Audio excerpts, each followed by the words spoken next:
அனைவருக்கும் வணக்கம். இன்றைக்கி நம்ம மே 17 நடைபெற்ற தமிழ்நாடு வளர்ச்சி நிர்வாகம் வினாடி வினா போட்டியோட கொஸ்டினோட எக்ஸ்ப்ளனேஷன் தான் வந்து பார்க்க போகிறோம். ஃபஸ்ட்டு பார்ட்டு 15 கொஸ்டின் வரைக்கும் பார்த்துருப்போம். இப்போ செகண்ட் பார்ட்டில் வந்து 51 கொஸ்டின்லேருந்து நம்ம பார்க்குறோம். சரி, கொஸ்டின் நம்பர் 51. சிங்கார வேலர் பற்றிய பின்வரும் கூற்றுகளில் தவறானது எது, எவை என தேர்வு செய்ய. ஆப்ஷன் ஏ, இவர் தந்தை பெரியார் நடத்திய குடியரசு உள்ளிட்ட இதழ்களில் மூட நம்பிக்கைகளுக்கு எதிராக கட்டுரைகளை எழுதியுள்ளார். அதாவது குடியரசு இதழ்ன்றது பெரியார் வந்து 1925 வந்து ஆரம்பிச்சிருப்பார். 1925 ஆரம்பிச்சிருப்பார். எதுக்காக அப்படின்னா மூட நம்பிக்கைகளுக்கு எதிரான கருத்துக்களையும் பகுத்தறிவு சம்பந்தமான கருத்துக்களையும் இதில் சொல்கிறதுக்காக இந்த இதில் வந்து உருவாக்கியிருப்பார். அவர் ஒரு காலகட்டத்தில் வெளிநாட்டுக்கு வந்து போயிருப்பார். பொது உடைமை சம்பந்தமான மாநாடுகளுக்காக வெளிநாடு வந்து போயிருப்பார். அந்த டயத்தில் சிங்காரவேலர் தான் இந்த குடியரசு இதழில் கட்டுரைகள் வந்து எழுதியிருந்தார். பொது உடைமை சம்பந்தமான கருத்துக்களும் மூட நம்பிக்கைகளுக்கு எதிரான கருத்துக்களையும் பகுத்தறிவு சம்பந்தமான கருத்துக்களையும் இந்த குடியரசு இதழில் தான் வந்து சிங்காரவேலர் வந்து எழுதியிருப்பார். ஃபர்ஸ்ட் ஸ்டேட்மெண்ட் வந்து கரெக்ட் தான். ஆப்ஷன் ஏ வந்து கரெக்ட். செகண்ட், 1880களில் வர்ண அமைப்பு மூட நம்பிக்கைகளுக்கு எதிராக பரப்புரைகளை செய்துள்ளார். மூட நம்பிக்கைகளுக்கு எதிராகவும் வர்ண அமைப்புக்கு எதிராகவும் சிங்காரவேலர் வந்து பரப்புரை செஞ்சிருப்பாரு. ஆனால் அது 1880 இல்லை. ஏன்னா அவர் பிறந்ததே பார்த்தீங்கன்னா 1860 தான் வந்து பிறந்திருப்பார். சரிங்களா? அவர் பரப்புரை செஞ்சிருப்பாரு. எப்போ செஞ்சிருப்பாரு அப்படின்னா 1900க்கு மேலே தான் வந்து பரப்புரை வந்து செஞ்சிருப்பாரு. அப்போது வருஷம் வந்து தப்பு. சரிங்களா? வருஷம் மட்டும் தப்பு. மற்றபடி மூட நம்பிக்கைக்கு எதிராகவும் வர்ண அமைப்புக்கு எதிராகவும் வந்து பரப்புரை வந்து செஞ்சிருப்பார். ஓகேவா? சரி, அப்போ ஆப்ஷன் பி வந்து தப்பு. அடுத்து ஆப்ஷன் சி. 1925ஆம் ஆண்டு கான்பூரில் முதல் பொது உடைமைவாத மாநாட்டில் இந்தியாவிற்கு ஏற்ற மார்க்சிய பாதையை திட்டமிட வேண்டும் என்று கேட்டுக்கொண்டார். கரெக்ட் தான். 1925 தான் கான்பூரில் முதல் பொது உடைமை மாநாடு வந்து நடந்திருக்கும். அதுக்கு வந்து சிங்காரவேலர் தான் வந்து தலைமையை தாங்கியிருப்பார். சிங்காரவேலர் தான் வந்து தலைமையை வந்து தாங்கியிருப்பார். அதாவது ஒரு கம்யூனிஸ்ட் ஒரு சித்தாந்தத்தை இந்தியாவுக்கு வந்து கொண்டு வரணும் அப்படின்றதுக்காக 1925 கான்பூரில் மாநாடு நடத்தி அதுக்கு வந்து தலைமை தாங்கியிருப்பார். கம்யூனிஸ்ட் சித்தாந்தம் வந்து நம்ம இந்தியாவுக்குள்ளே வந்து வரணும் அப்படின்னு சொல்லி கோரிக்கை வந்து வச்சுருப்பாங்க. சரிங்களா? அது கரெக்டு தான். ஆப்ஷன் சி வந்து கரெக்டு. அடுத்து, இந்தியாவின் முதல் உழைப்பாளர் தினத்தை மே 1, 1923ஆம் ஆண்டு சென்னையில் நடத்தினார். சென்னையில் வந்து பார்த்தீங்க அப்படின்னா 2 இடத்துல வந்து நடத்தியிருப்பாங்க. எழும்பூர், அடுத்து மெரினா. இந்த 2 இடத்துலையுமே வந்து இந்த மே தினத்தை வந்து கொண்டாடிருப்பாங்க. அந்த தினத்தில் தான் இந்த அரிவாள் சுத்தியல், அந்த கம்யூனிஸ்ட் பார்ட்டியோட கொடியை வந்து அறிமுகம் செஞ்சுருப்பாங்க. அரிவாள் சுத்தியல் உள்ள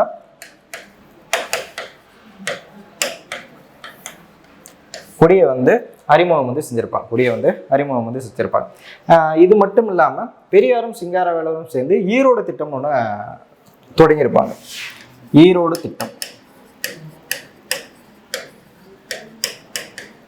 ஈரோடு திட்டம்னா என்ன அப்படின்னா சோசியலிச கொள்கையை வந்து பரப்புறதுக்காக வந்து கொண்டு வந்த திட்டம் தான் ஈரோடு திட்டம். 2 பேருமே, பெரியார் சிங்காரவேலர் 2 பேருமே சேர்ந்து தான் வந்து இந்த திட்டத்தை வந்து உருவாக்கியிருப்பாங்க. இது இல்லாமல் சிங்காரவேலர் தனியாக ஒரு இதழையும் வந்து நடத்தியிருப்பார். புது உலகம்ன்ற இதழ் 1935 வந்து நடத்தியிருப்பாங்க. எதுக்காக அப்படின்னா புது உடைமை கருத்துக்களை வந்து அந்த இதழ் மூலமாக வந்து தெரிவிச்சிருப்பார். ஓகேவா? சரி, ஓகே. இதில் வந்து எது தவறானதுன்னு கேட்டிருக்காங்க. இதில் ஆப்ஷன் பி தான் வந்து தப்பு. என்ன தப்பு அப்படின்னு பார்த்தீங்கன்னா வருஷம் மட்டும் தப்பு. 1880 கொடுத்துருக்காங்க. அது 1990க்கு மேலே தான் வந்து அந்த பரப்புரை வந்து மேற்கொண்டிருப்பார். அப்போ 51 வந்து ஆப்ஷன் பி வந்து தப்பானது. 52வது கொஸ்டின். நகரமயமாதல் தொடர்பான பின்வரும் கூற்றுகளை கவனி. 1, தேசிய அளவில் தமிழகத்தின் நகரமயமாதல் சராசரி 48.4%. தேசிய அளவில் தமிழகத்தோட நகரமயமாதல் வந்து 48.4 கரெக்டு தான். சரிங்களா? அதாவது பாதிக்கு பாதி வந்து இருக்குது. ஃபர்ஸ்ட் ஸ்டேட்மெண்ட் வந்து கரெக்டு தான். செகண்ட், இந்திய நகர மக்கள் தொகையில் தமிழ்நாட்டின் நகர மக்கள் தொகை எவ்வளோ அப்படி இருக்காங்கன்னா 9.61%. சரிங்களா? கரெக்டு தான். சரிங்களா? 2 ஸ்டேட்மெண்ட்டுமே வந்து கரெக்டு தான். அதாவது நகரமயமாதல்னா என்ன, அர்பனைசேஷன்னா என்ன அப்படின்னா இதை வந்து எதை வச்சு ப்ரெடிக்ட் பண்ணுவோம், எதை வச்சு கண்டுபிடிப்பாங்க அப்படின்னா மக்கள் தொகை அடர்த்தியை வச்சு தான் வந்து கண்டுபிடிப்பாங்க. ஒரு இடத்துல மக்கள் தொகை அடர்த்தி இருக்குன்னா என்ன காரணம்? எல்லா வசதிகளுமே வந்து இருக்குது. பள்ளிக்கூடத்துலேருந்து, கல்லூரியிலேருந்து, மருத்துவத்திலேருந்து, குடிநீர் பிரச்சனையிலேருந்து எல்லா வசதிகளுமே ஒரே இடத்துல இருக்கனால தான் மக்கள் தொகை அடர்த்தி அந்த இடத்துல அதிகமாக இருக்குது. அப்போ அதை வச்சு தான் வந்து முடிவு பண்ணுவாங்க இது வந்து அர்பனா ரூரலா அப்படின்னு சொல்லி முடிவு பண்ணுவாங்க. அப்போது நம்ம தமிழ்நாட்டில் பாதிக்கு பாதி இருக்குது அப்படின்னு அர்த்தம்னா பாதி ஏரியாவில் எல்லா வசதிகளுமே வந்து இருக்குன்ற அர்த்தம். சரிங்களா? அதெல்லாம் 48.4% கிட்ட இப்போது நகரமயமாதல் இது வந்து இருக்குது அப்படின்றாங்க. அதாவது இப்போது அப்படின்னா லாஸ்ட்டாக சென்சஸ் எப்போ எடுத்தாங்கன்னா 2011 எடுத்தாங்க. 2011 சென்சஸ் பிரகாரம் 48.4% கிட்ட இருக்குது அப்படின்ற மாதிரி சொல்லியிருக்காங்க. இதை வந்து நம்ம தமிழ்நாடு வந்து ஒரு பிளான் பண்ணியிருக்காங்க, ஒரு எய்ம் வந்து வச்சுருக்காங்க. அதாவது 2030க்குள்ள இதை வந்து 58% வந்து ஆக்கணும் அப்படின்னு சொல்லி பிளான் பண்ணியிருக்காங்க. சரிங்களா, 2030க்குள்ள 58% நகரமயமாதல் வந்து ஆயிருக்கணும் அப்படின்ற மாதிரி வந்து பிளான் பண்ணியிருக்காங்க. இப்போ தமிழ்நாடு 2011 பிரகாரம் எவ்வளோ இருக்குது அப்படின்னா 48.4% தான் வந்து இருக்குது. இது வந்து உலக இந்திய மக்கள் தொகையில் நம்ம தமிழ்நாடோட இது வந்து எவ்வளோ இருக்குது அப்படின்னா 9.6 இருக்குன்றாங்க. இந்தியாவோட ஆவரேஜே பார்த்தீங்க அப்படின்னா 28 தான் இருக்குது. சரிங்களா, 28 to 32% கிட்ட தான் வந்து நகரமயமாதலே இருக்குது. நம்ம நேஷனல் ஆவரேஜை விட நம்ம வந்து அதிகமாக இருக்கும். இது இந்தியாவில் வந்து எந்த மாநிலம் வந்து ஃபஸ்ட் இடத்துல இருக்குது அப்படின்னு பார்த்தீங்கன்னா கோவா தான் வந்து ஃபஸ்ட் இடத்துல இருக்குது. நகரமயமாதல்னா கோவா வந்து ஃபஸ்ட் இடத்துல இருக்குது. செகண்ட் வந்து மிசோரம் வந்து இருக்குது. செகண்ட் மிசோரம், மூணாவது வந்து தமிழ்நாடு வந்து இருக்குது. சரிங்களா, 2011 சென்சஸ் பிரகாரம் ஃபஸ்ட்டு கோவா, செகண்ட் மிசோரம், மூணாவது வந்து தமிழ்நாடு. நேஷனல் ஆவரேஜ் எவ்வளோ இருக்குன்னா 28 to 32%. நம்ம தமிழ்நாடு வந்து பார்த்தீங்கன்னா 48.4% இடத்துல இருந்து மூணாவது இடத்துல வந்து இருக்குது. 2030க்குள்ள அதை வந்து 58% ஆகணும்னு சொல்லி ஒரு எய்ம் வந்து வச்சுருக்கோம். சரிங்களா, அப்போ இதில் வந்து 2 ஸ்டேட்மெண்ட்டுமே வந்து கரெக்டாக தான். ஆப்ஷன் ஏ ரெண்டும் சரி. அடுத்து 53வது கொஸ்டின். கூற்று: ஒரு காலகட்டத்தில் தந்தை பெரியார் திராவிட நாடே கூட வேண்டாம், ஜாதி ஒழிப்பு முக்கியம் என்ற முடிவுக்கு வந்தார். காரணம்: ஆதிக்க சக்திகள் மிக எளிதாக தமிழன், தமிழ் தேசியவாதம், தேசிய இனம் போன்ற உணர்வுகளை ஏற்றி சில தமிழ் தேசிய தலைவர்கள் மூலமாக மீண்டும் தங்களது ஆதிக்கத்தை தொடரும் முயற்சிகளில் தீவிரமாக ஈடுபட்டது. சரிங்களா, கரெக்டு தான். அதாவது பெரியார் வந்து திராவிட நாடுன்ற முழக்கத்தை வந்து ஸ்டார்டிங்லேருந்தே வச்சிருப்பாரு. ஏன் அப்படின்னா இப்போ பிரிட்டிஷ் பீரியடில் பார்த்தீங்க அப்படின்னா அவங்க கொடுத்த சலுகைகள் ஃபுல்லாமே எங்கே போயிருக்கும் அப்படின்னா வடநாட்டில் தான் போயிருக்கும். இது விடுதலைக்கு பின்னாடியும் இந்த நிலைமையை வந்து தொடரும் அப்படின்றதுக்காக அந்த முழக்கத்தை வந்து கையில் வந்து எடுத்திருப்பார். திராவிட நாடே வந்து திராவிட இருக்குது அப்படின்னு சொல்லி. திராவிட நாடு மீன்ஸ் ஒரு 4-5 ஸ்டேட் சேர்ந்தது. தமிழ்நாடு, கேரளா, கர்நாடகா, ஆந்திரா, தெலுங்கானா, இந்த இது மட்டும்தான் திராவிட நாடு அப்படின்வாங்க. அதாவது திராவிட மொழிகள் இருக்கிறத வந்து திராவிட நாடு அப்படின்னு சொல்லுவாங்க. அதுக்கு முக்கியமாக இந்த திராவிட நாடு, திராவிடக்குன்ற முழக்கத்தை எடுத்துக்கிட்டதுக்கு முக்கியமான காரணமே எல்லா சலுகைகளுமே வந்து வடநாட்டவங்களுக்கு வந்து போயிடும் அப்படின்றதுக்காக. அதுக்கடுத்து 1937 ராஜாஜி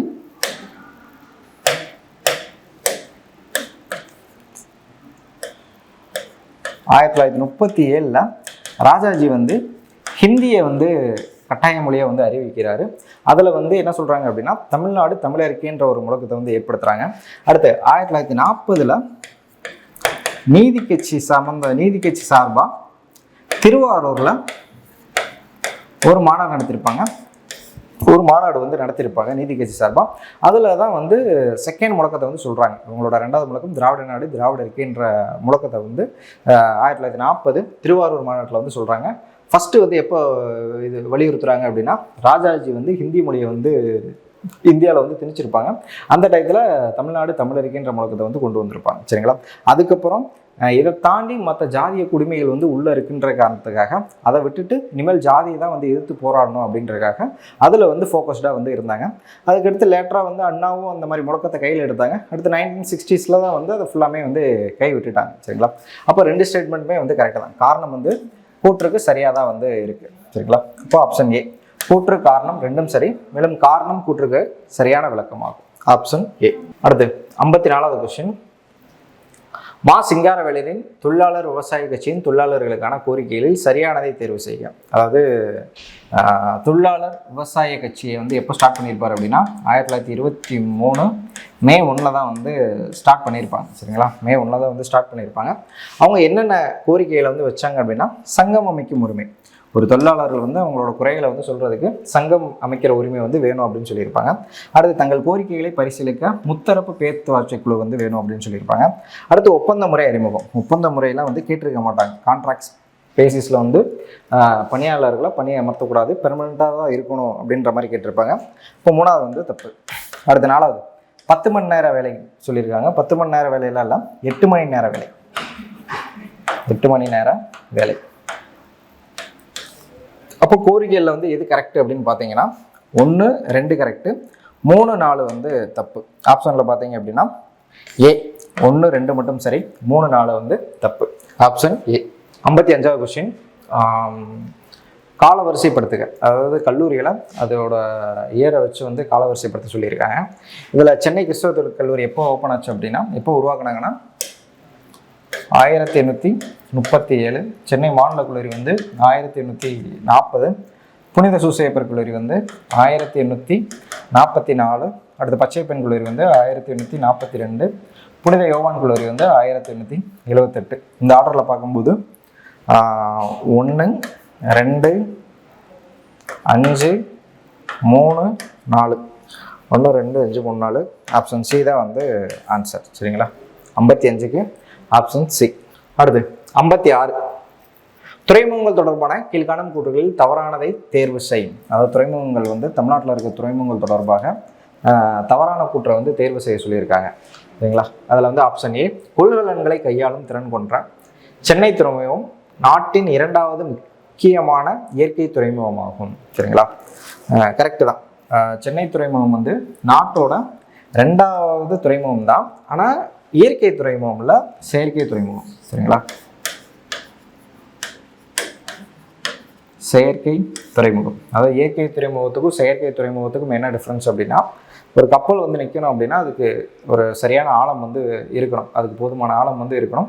அந்த ஆழத்தை செயற்கையாக உருவாக்கிட்டாங்க அப்படின்னா, இயற்கையாகவே இருந்துச்சு அப்படின்னா இயற்கை துறைமுகம், இல்லை அதை வந்து செயற்கையாக அந்த ஆழத்தை உருவாக்குறாங்க அப்படின்னா அதுக்கு பேர் செயற்கை துறைமுகம்.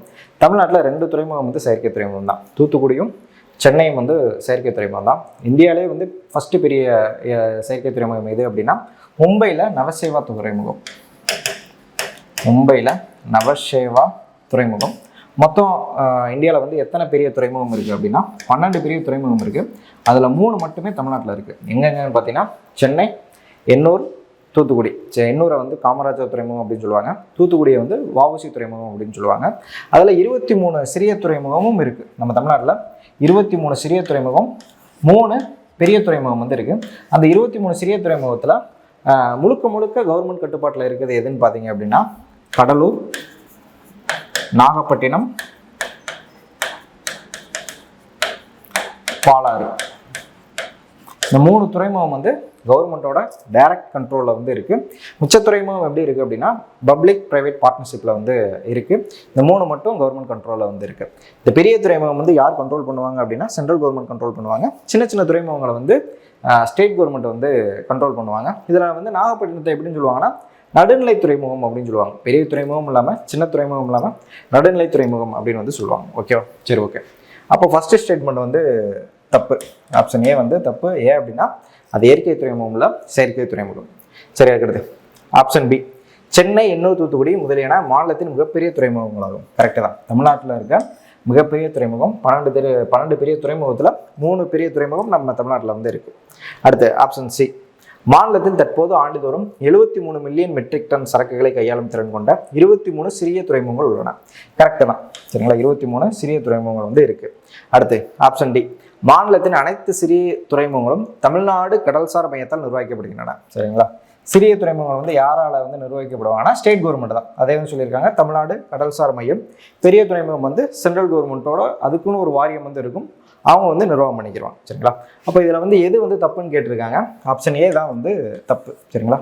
57வது கொஸ்டின், தமிழ்நாட்டில் 1922 கீழ்காணும் எங்கு ஆரம்ப பள்ளிகளில் சோதனை முயற்சியாக மதிய உணவு திட்டம் தொடங்கப்பட்டது? அதாவது மதிய உணவு திட்டம் கொண்டு வந்ததில் நம்ம தமிழ்நாடு தான் வந்து முன்னோடி. இந்தியாவுக்கே வந்து நம்ம தான் வந்து அறிமுகப்படுத்தியிருப்போம். அதில் நம்ம விடுதலைக்கு பின்னாடி தான் வந்து நிறைய பேருக்கு தெரியும். 1956 காமராஜர் கொண்டு வந்த மதிய உணவு திட்டம் தான் வந்து தெரியும். ஆனால் அதுக்கு முன்னாடி நீதி கட்சி வந்து எங்கே கொண்டு வந்திருப்பாங்கன்னா ஆயிரம் விளக்கு பகுதியில் வந்து கொண்டு வந்திருப்பாங்க.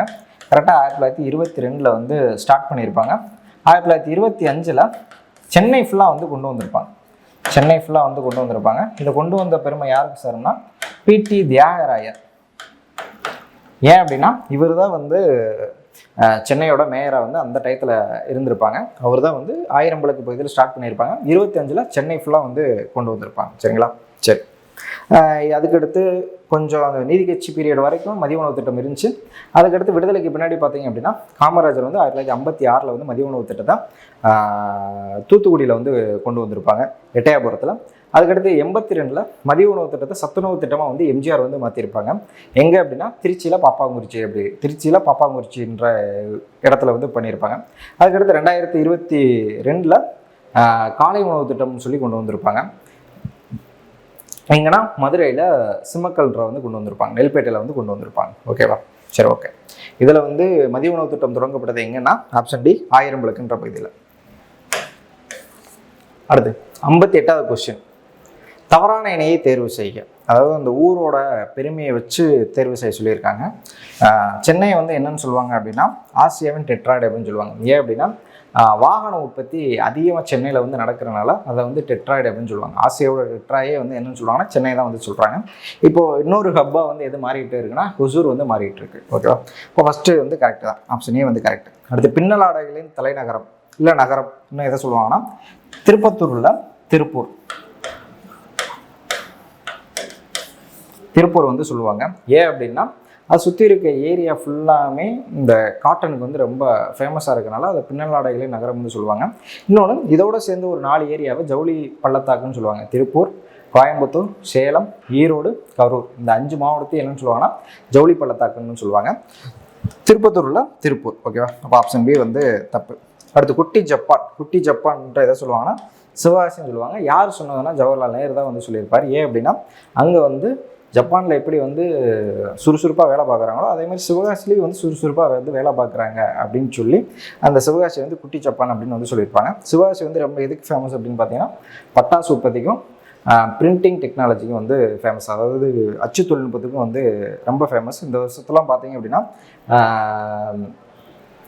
தீபாவளி அன்னைக்கு 8000 கோடி வரைக்கும் சிவகாசிலேருந்து பட்டாசு வந்து சேல்ஸ் ஆகிருக்கு. இது வந்து நம்மளோட ஜிடிபியில் வந்து இன்னும் கொஞ்சம் அதிகரிக்கும். போன டைம் 7000 கோடி பண்ணாங்க, இந்த டைம் வந்து 1000 கோடி எக்ஸ்ட்ரா 8000 கோடி வரைக்கும் சிவகாசிலேருந்து பட்டாசு மட்டும் விற்பனை வந்து பண்ணியிருக்காங்க. ஓகேவா? சரி, அடுத்து தமிழகத்தின் நுழைவாயில் எதை சொல்கிறாங்க அப்படின்னா தூத்துக்குடி வந்து சொல்கிறாங்க. சரிங்களா? தூத்துக்குடி வந்து தமிழகத்தின் நுழைவாயில். இல்லை இன்னொன்று கெமிக்கலுக்கும் வந்து ரொம்ப ஃபேமஸ், உப்புக்கும் வந்து ஃபேமஸ். தூத்துக்குடி வந்து ரொம்ப ஃபேமஸாக இருக்குது. சென்னையை வந்து மருத்துவ தலைநகரம் சொல்லுவாங்க, வங்கி தலைநகரம் வந்து சொல்லுவாங்க. அதுக்கடுத்து நூல் கிண்ணம்னு சொல்லி தமிழ்நாடை வந்து சொல்லுவாங்க. ஓகேவா? ஓகே, சரி, ஓகே. இதில் தவறான இணை எதுன்னு பார்த்தீங்க அப்படின்னா ஆப்ஷன் பி மட்டும்தான் தப்பு. சரிங்களா? Option B. அடுத்து 59வது கொஸ்டின், கீழ்கண்ட கூற்றுகளில் தவறானது எது? நாட்டின் தோல் பொருட்கள் ஏற்றுமதியில் தமிழ்நாட்டின் பங்கு 30%, தோல் பொருட்கள் தயாரிப்பில் 70% கொண்டுள்ளது. அதுக்கடுத்து வேலூர், திண்டுக்கல், ஈரோடு மாவட்டங்களில் 100கணக்கான தோல் பொருட்களும் 17 தொழிற்சாலைகளும் வந்து அமைந்துள்ளது. சரிங்களா? அதுக்கடுத்து தோல் பொருட்கள் கண்காட்சி ஒவ்வொரு ஆண்டும் வேலூரில் வந்து நடைபெறுகிறது. சரிங்களா? அதாவது நம்ம தமிழ்நாட்டை எடுத்துக்கிட்டோம் அப்படின்னா தோலுக்கு வந்து எது ரொம்ப ஃபேமஸ் அப்படின்னா வேலூரோட பெல்ட் தான் வந்து ரொம்ப ஃபேமஸ். அதாவது வேலூர், வாணியம்பாடி, திருப்பத்தூர் இந்த ஏரியா தான் வந்து தோல் உற்பத்திக்கு வந்து ரொம்ப ரொம்ப ஃபேமஸ். அதில் பார்த்தீங்க அப்படின்னா ஏற்றுமதியில் 30%, தயாரிப்பில் 70% வந்து கொண்டுள்ளது. கரெக்டு தான். சரிங்களா?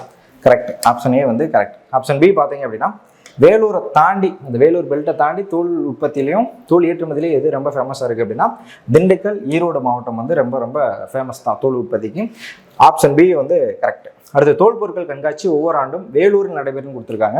அதாவது வேலூரில் அதிகமான தோல் உற்பத்தி இருக்கிறதுனால வேலூர்னு போட்டக்கூடாது. ஒவ்வொரு வருஷமே தோல் உற்பத்தி கண்காட்சி எங்கே நடக்கும் அப்படின்னு பார்த்தீங்கன்னா சென்னையில் தான் வந்து நடக்கும். சரிங்களா? சென்னையில் தான் வந்து நடக்கும். அப்போ இதில் வந்து எது தப்பு அப்படின்னு கேட்டிருக்காங்க. ஆப்ஷன் பி வந்து தப்பு. ஓகேவா? சரி, அதுக்கடுத்து 60வது கொஸ்டின், நிதி ஆயோக் அறிக்கை 2015-16 தமிழ்நாட்டின் துவக்க நிலையில் நிகர மாணவர் சேர்க்கை விகிதம் என்ன அப்படின்னு கேட்டிருக்காங்க. 2015-16 தமிழ்நாட்டோட துவக்க நிலை, அதாவது நெட் என்ரோல்மெண்ட் ரேஷியோ அப்படின்வாங்க. நெட் என்ரோல்மெண்ட் ரேஷியோ அப்படின்னா ஒரு ஃபஸ்ட் ஸ்டாண்டர்ட்லேருந்து 5th வரைக்கும் எவ்வளோ பிள்ளைங்க வந்து சேர்ந்து படிச்சுட்டு இருக்காங்க, அதான் வந்து நெட் என்ரோல்மெண்ட் ரேஷியோ அப்படின்னு சொல்லுவாங்க. இதே ஜிஆர்னு ஒன்று இருக்குது, கிராஸ் என்ரோல்மெண்ட் ரேஷியோ அப்படின்னு சொல்லி. கிராஸ் என்ரோல்மெண்ட் ரேஷியோ அப்படின்னா 12th முடிச்சுட்டு காலேஜ் போகிறவங்களோட சதவீதத்தை வந்து சொல்கிறது. நெட் என்ரோல்மெண்ட் ரேஷியோனா அப்போ தான் வந்து ஃபஸ்ட் ஸ்டாண்டர்ட் வந்து ஜாயின் பண்ணுறாங்க. ஃபஸ்ட் ஸ்டாண்டர்ட்லேருந்து 5th வரைக்கும் ஜாயின் பண்ணுற மாணவர்களோட ரேஷியோ வந்து சொல்கிறது. அது வந்து 2015-16 நிதி ஆயோக்கோட கணக்கெடுக்கு பிரகாரம் எவ்வளோ இருக்குது அப்படின்னா 89% வந்து இருக்குது. இப்போ கரண்ட்டாக வந்து பார்த்தீங்கன்னா கூடிருச்சு சரிங்களா, 98% கிட்ட வந்துருச்சு. அதாவது என்இஆர் அது மட்டும் பார்த்தீங்கன்னா 98% கிட்ட வந்துருச்சு. ஜிஆர் எவ்வளோ இருக்குது அப்படின்னு பார்த்தீங்கன்னா 47% கிட்ட வந்துருச்சு. அதாவது 100 பேர் வந்து படிக்கிறாங்க அப்படின்னா 47 பேர் எங்கே போகிறாங்க அப்படின்னா காலேஜுக்கும், 100 பேர் இருக்காங்க அப்படின்னா 98 பேர் எங்கே போகிறாங்கன்னா ஃபஸ்ட் ஸ்டாண்டர்ட் வந்து ஜாயின் பண்ணுறாங்க சரிங்களா. அது வந்து நம்ம தமிழ்நாட்டோட இப்போ கரண்ட் அப்டேட்டாக வந்திருக்கு. இது இல்லாமல் புதுமைப்பெண் திட்டம், தமிழ் புதல்வன் திட்டம் கொண்டு வந்தது மூலமாக இந்த 47% எவ்வளோ ஆயிடுச்சு அப்படின்னா 74% கிட்ட வந்து போயிடுச்சு அப்படின்ற மாதிரி நம்மளோட பாலிசி நோட்ஸில் வந்து கொடுத்துருக்காங்க சரிங்களா. எதனால அப்படின்னா இப்போ தமிழ் புதல்வன் திட்டமும் புதுமைப்பெண் திட்டமும் காலேஜ் போகிறவங்கள ஊக்குவிக்கிறதுக்கு தான் வந்து கொடுக்குறாங்க. காலேஜ் போனாங்க அப்படின்னா அவங்களுக்கு மாதம் 1000 ரூபா பணம் கொடுக்குறோன்னு சொல்லி கவர்மெண்ட் கொடுக்குறனால நிறைய பேர் வந்து காலேஜ் போய் ஜாயின் பண்ணுறாங்க அப்படின்றாங்க. அதனால் ஜிஆரோட ரேட் வந்து பார்த்தீங்க அப்படின்னா 74% கிட்ட வந்து போயிடுச்சு அப்படின்றாங்க. இதே நேஷனல் ஆவரேஜ் எவ்வளோ இருக்குது அப்படின்னா 27% தான் இருக்குது. நம்ம நேஷனல் ஆவரேஜை விட நார்மலாகவே அதிகமாக தான் இருந்தோம். இப்போ அதை விட அதிகமாகிட்டோம். 47லேருந்து 74% வந்து மூவ் ஆகிட்டோம். 74% வந்து மூவ் ஆகிட்டோம். ஆனால் நேஷனல் ஆவரேஜ் எவ்வளோ இருக்குன்னா 27% தான் இருக்குது. அதாவது இந்தியாவில் வந்து 100 பேர் படிக்கிறாங்கன்னா 27 பேர் தான் கல்லூரிக்கு வந்து போய் படிக்கிறாங்க அப்படின்ற மாதிரி வந்து டேட்டா வந்து கொடுக்குறாங்க. ஓகேவா? சரி, இதில் 2015-16 டேட்டா பிரகாரம் மாணவரோட சேர்க்கை விதம் என்இஆர் எவ்வளோ இருக்குது அப்படின்னா 89.24%. Option A. சரி, 61வது கொஸ்டின். பின் வருவைகளுள் கோயம்புத்தூர் எதற்கான புவிசார் குறியீட்டை பெற்றுள்ளது என தேர்வு செய்ய. புவிசார் குறியீடுன்றது ஜிஐ டேக் அப்படின்வாங்க. கோயம்புத்தூர் எதுக்காக வாங்குச்சு அப்படின்னா மாவு அரைக்கும் இயந்திரத்துக்கு வந்து வாங்கியிருப்பாங்க. மாவு அரைக்கும் இயந்திரத்துக்கு வந்து வாங்கியிருப்பாங்க. ப்ளஸ் வந்து பம்புக்கும் வந்து வாங்கியிருப்பாங்க. ஃபஸ்ட்டு ஜிஐ டேக்னா என்ன அப்படின்னா ஒரு ஏரியாவில் ஒரு பொருளோட உற்பத்தி அங்கீகரிக்கிறதுக்காக கொண்டு வந்தது சரிங்களா. அதான் வந்து ஜிஐ டேக். ஃபார் எக்ஸாம்பிள் வந்து திருநெல்வேலியில் வந்து அல்வா இருக்குது அப்படின்னா அந்த பேரை சொல்லி வேறு ஊரில் வந்து சேல்ஸ் பண்ணுவாங்க. அப்படி சேல்ஸ் பண்ணாங்க அப்படின்னா திருநெல்வேலியில் விற்கிற அல்வா விற்கிறவங்களுக்கு ஒரு கரெக்டான அங்கீகாரம் போகாது, லாபமும் வந்து கிடைக்காது. அவன் அந்த பேரை மட்டும் யூஸ் பண்ணி என்ன பண்ணிடுவாங்கன்னா வெளியூரில் ஒரு குவாலிட்டியே இல்லாமல் வந்து தயாரித்து சேல்ஸ் பண்ண ஆரம்பிச்சிருவாங்க. இன்னொன்று அதை அவங்களோட பேரையும் வந்து கெடுத்துரும். அதனால் இந்த டேக் வாங்கிட்டாங்க அப்படின்னா அந்த பொருளோட அந்த பேரை வச்சு அவங்க மட்டும் தான் வந்து சேல்ஸ் பண்ணணும் அப்படின்னு சொல்லிடுவாங்க. இப்போ திருநெல்வேலி அல்வான்றது, கோவில்பட்டி கடலை மிட்டாயின்றது இதெல்லாம் வந்து அவங்க மட்டும்தான் சேல்ஸ் பண்ண முடியும். அவங்களோட உரிமம் இருந்தால் மட்டும்தான் மற்றவங்க வந்து என்ன பண்ண முடியும், அவங்களோட பேரை வச்சு சேல்ஸ் பண்ண முடியும் சரிங்களா. அதுக்காக தான் வந்து ஜிஐ டேக்னு கொண்டு வந்தது. அந்தந்த ஏரியாவுக்கும் ஒவ்வொரு சிறப்பு இருக்கும். அந்த சிறப்பை வந்து பாதுகாக்கிறதுக்கும் அங்கீகரிக்கிறதுக்கு தான் வந்து ஜிஐ டேக்னு கொண்டு வந்தாங்க. அதை நம்ம இந்தியாவில் வந்து எப்போ கொண்டு வந்தாங்க அப்படின்னா 1919 வந்து கொண்டு வந்தாங்க. அதாவது ஜியாகிரபிக்கல் இண்டெக்ஸ் கூட்ஸ் ஆக்ட் அப்படின்னு சொல்லி கொண்டு வந்திருப்பாங்க. ஜியாகிரபிக்கல் இண்டிகேட்டர்ஸ் கூட்ஸ் ஆக்ட் அப்படின்னு சொல்லி 1999 தான் வந்து கொண்டு வந்திருப்பாங்க. அது எப்போ அமலுக்கு வந்திருக்கும் அப்படின்னு பார்த்தீங்கன்னா 2003 வந்திருக்கும் சரிங்களா. 2003 தான் வந்து அமல்படுத்தியிருப்பாங்க. 2004 தான் ஃபஸ்ட்டு ஜிஐ டேக் வந்து கொடுக்குறாங்க சரிங்களா. ஃபஸ்ட்டு ஜிஐ டேக் வந்து கொடுக்க ஆரம்பிக்கிறாங்க. எது கொடுத்தாங்கன்னா டார்ஜிலிங் டீக்கு தான் வந்து ஃபஸ்ட்டு ஜிஐ டேக் வந்து கொடுக்குறாங்க. நம்ம தமிழ்நாட்டில் பார்த்தீங்க அப்படின்னா காஞ்சிபுரம் பட்டுக்கு தான் வந்து ஃபஸ்ட்டு ஜிஐ டேக் வந்து கொடுக்குறாங்க சரிங்களா. இப்போ வரைக்கும் எந்த ஸ்டேட் அதிகமாக ஜிஐ டேக் வாங்கி இருக்குன்னா இப்போ வரைக்கும் நம்ம தமிழ்நாடு தான் வந்து ஃபஸ்ட் இடத்துல இருக்குது. கிட்டத்தட்ட 60க்கும் மேற்பட்ட பொருட்கள் வந்து நம்ம ஜிஐ டேக் வந்து இப்போதைக்கு நம்ம வாங்கியிருக்கோம். என்ன கவர்மெண்ட் வந்து என்ன பண்ணியிருக்குன்னா ரெக்கமெண்ட் கொடுத்துருக்கு, இந்த சில பொருட்களுக்கு வந்து ஜிஐ டேக் வந்து கொடுங்க அப்படின்னு சொல்லி ரெக்கமெண்ட் வந்து கொடுத்துருக்காங்க. இப்போ வரைக்கும் நம்ம தான் வந்து ஃபஸ்ட் இடத்துல இருக்கும். யூபி வந்து செகண்ட் இடத்துல வந்திருக்கும். இது ரெண்டுமே மாறி மாறி வரும். யூபி ஒரு டைம் ஃபஸ்ட் இடத்துல வரும், நம்ம செகண்ட் இடத்துல வருவோம். இல்லை நம்ம வந்து ஃபஸ்ட் இடத்துல வரும், அவங்க வந்து செகண்ட் இடத்துல வந்து வருவாங்க. ஓகேவா? சரி, ஓகே. இதில் வந்து கோயம்புத்தூர் எதுக்காக வாங்கியிருக்காங்கன்னா மாவு அரைக்கும் இயந்திரத்துக்கு வந்து வாங்கியிருக்காங்க. ஓகே, சரி, ஓகே. அடுத்து 62 சிமெண்ட் தொழிற்சாலைகள் தொடர்புடைய கீழ்காணும் கூற்றுகளில் சரியானதை தேர்வு செய். ஆப்ஷன் ஏ, சிமெண்ட் உற்பத்தியில் தேசிய அளவில் 2ஆம் இடத்தில் உள்ளது அப்படின்னு கொடுத்துருக்காங்க. தேசிய அளவில் 2ஆம் இடத்துல உள்ள, தேசிய அளவில் 3ஆம் இடத்துல வந்து இருக்குது. அதாவது ஃபஸ்ட்டு ஆந்திர பிரதேஷ் இருக்கும், செகண்ட் ராஜஸ்தான் இருக்கும், 3ஆவது வந்து நம்ம தமிழ்நாடு வந்து இருக்குது சரிங்களா. தேசிய அளவில் எத்தனாவது இடத்துல இருக்குன்னா புக்கு டேட்டா பிரகாரம் 3ஆவது இடத்துல வந்து இருக்குது சரிங்களா. சரி, அப்போ ஃபஸ்ட்டு ஸ்டேட்மெண்ட் வந்து தப்பு. அடுத்து 2வது, மொத்த சிமெண்ட் தொழிற்சாலைகள் எண்ணிக்கையில் 35 அளவுகளுடன் தமிழ்நாடு முதலிடத்தில் உள்ளதுன்னு கொடுத்துருக்காங்க. முதலிடத்துல எல்லாம் 2ஆவது இடத்துல வந்து இருக்குது. புக்கு டேட்டா பிரகாரம் பார்த்தீங்க அப்படின்னா 2ஆவது இடத்துல இருக்குது. ஃபஸ்ட்டு ஆந்திர பிரதேஷ், செகண்ட் வந்து தமிழ்நாடு வந்து இருக்குது சரிங்களா. அலகுகளில் அதாவது எண்ணிக்கையில் உற்பத்தியில் 3ஆவது இடத்துல இருக்குது. அந்த எண்ணிக்கை, அந்த ஃபேக்ட்ரிஸோட எண்ணிக்கையில் வந்து 2ஆவது இடத்துல வந்து இருக்குது. அப்போது ஆப்ஷன் பியும் வந்து தப்பு. ஆப்ஷன் சி, 2018ஆம் ஆண்டில் இந்தியாவில் உள்ள 10 மிகப்பெரிய சிமெண்ட் நிறுவனங்களில் தமிழ்நாட்டை சேர்ந்த ராம்கோ சிமெண்ட், இந்தியா சிமெண்ட் ஆகிய நிறுவனங்கள் இடம்பெற்றுள்ளன. கரெக்டு தான் சரிங்களா. 2018 பார்த்தீங்க அப்படின்னா இந்தியாவில் டாப் 10ல் பார்த்தீங்கன்னா ராம்கோ சிமெண்ட்டும் இந்தியா சிமெண்ட்டும் வந்து அந்த லிஸ்ட்டில் வந்து இருக்காங்க. கரெக்டு தான் சரிங்களா. ஆப்ஷன் சி வந்து கரெக்டு. அடுத்து ஆப்ஷன் டி. ஆப்ஷன் டி என்னன்னா Sankar cement, Zuari cement, Dalmia cement, Madras cement ஆகியன தமிழ்நாட்டின் அரசு சிமெண்ட் உற்பத்தி நிறுவனங்களாகும். இது வந்து தப்பு. அது தமிழ்நாட்டோட சிமெண்ட் நிறுவனம் பார்த்தீங்க அப்படின்னா டான்சம் அப்படின்வாங்க. டான்சம் இது எப்போ உருவாக்குனாங்கன்னா 1976 வந்து உருவாக்கியிருப்பாங்க.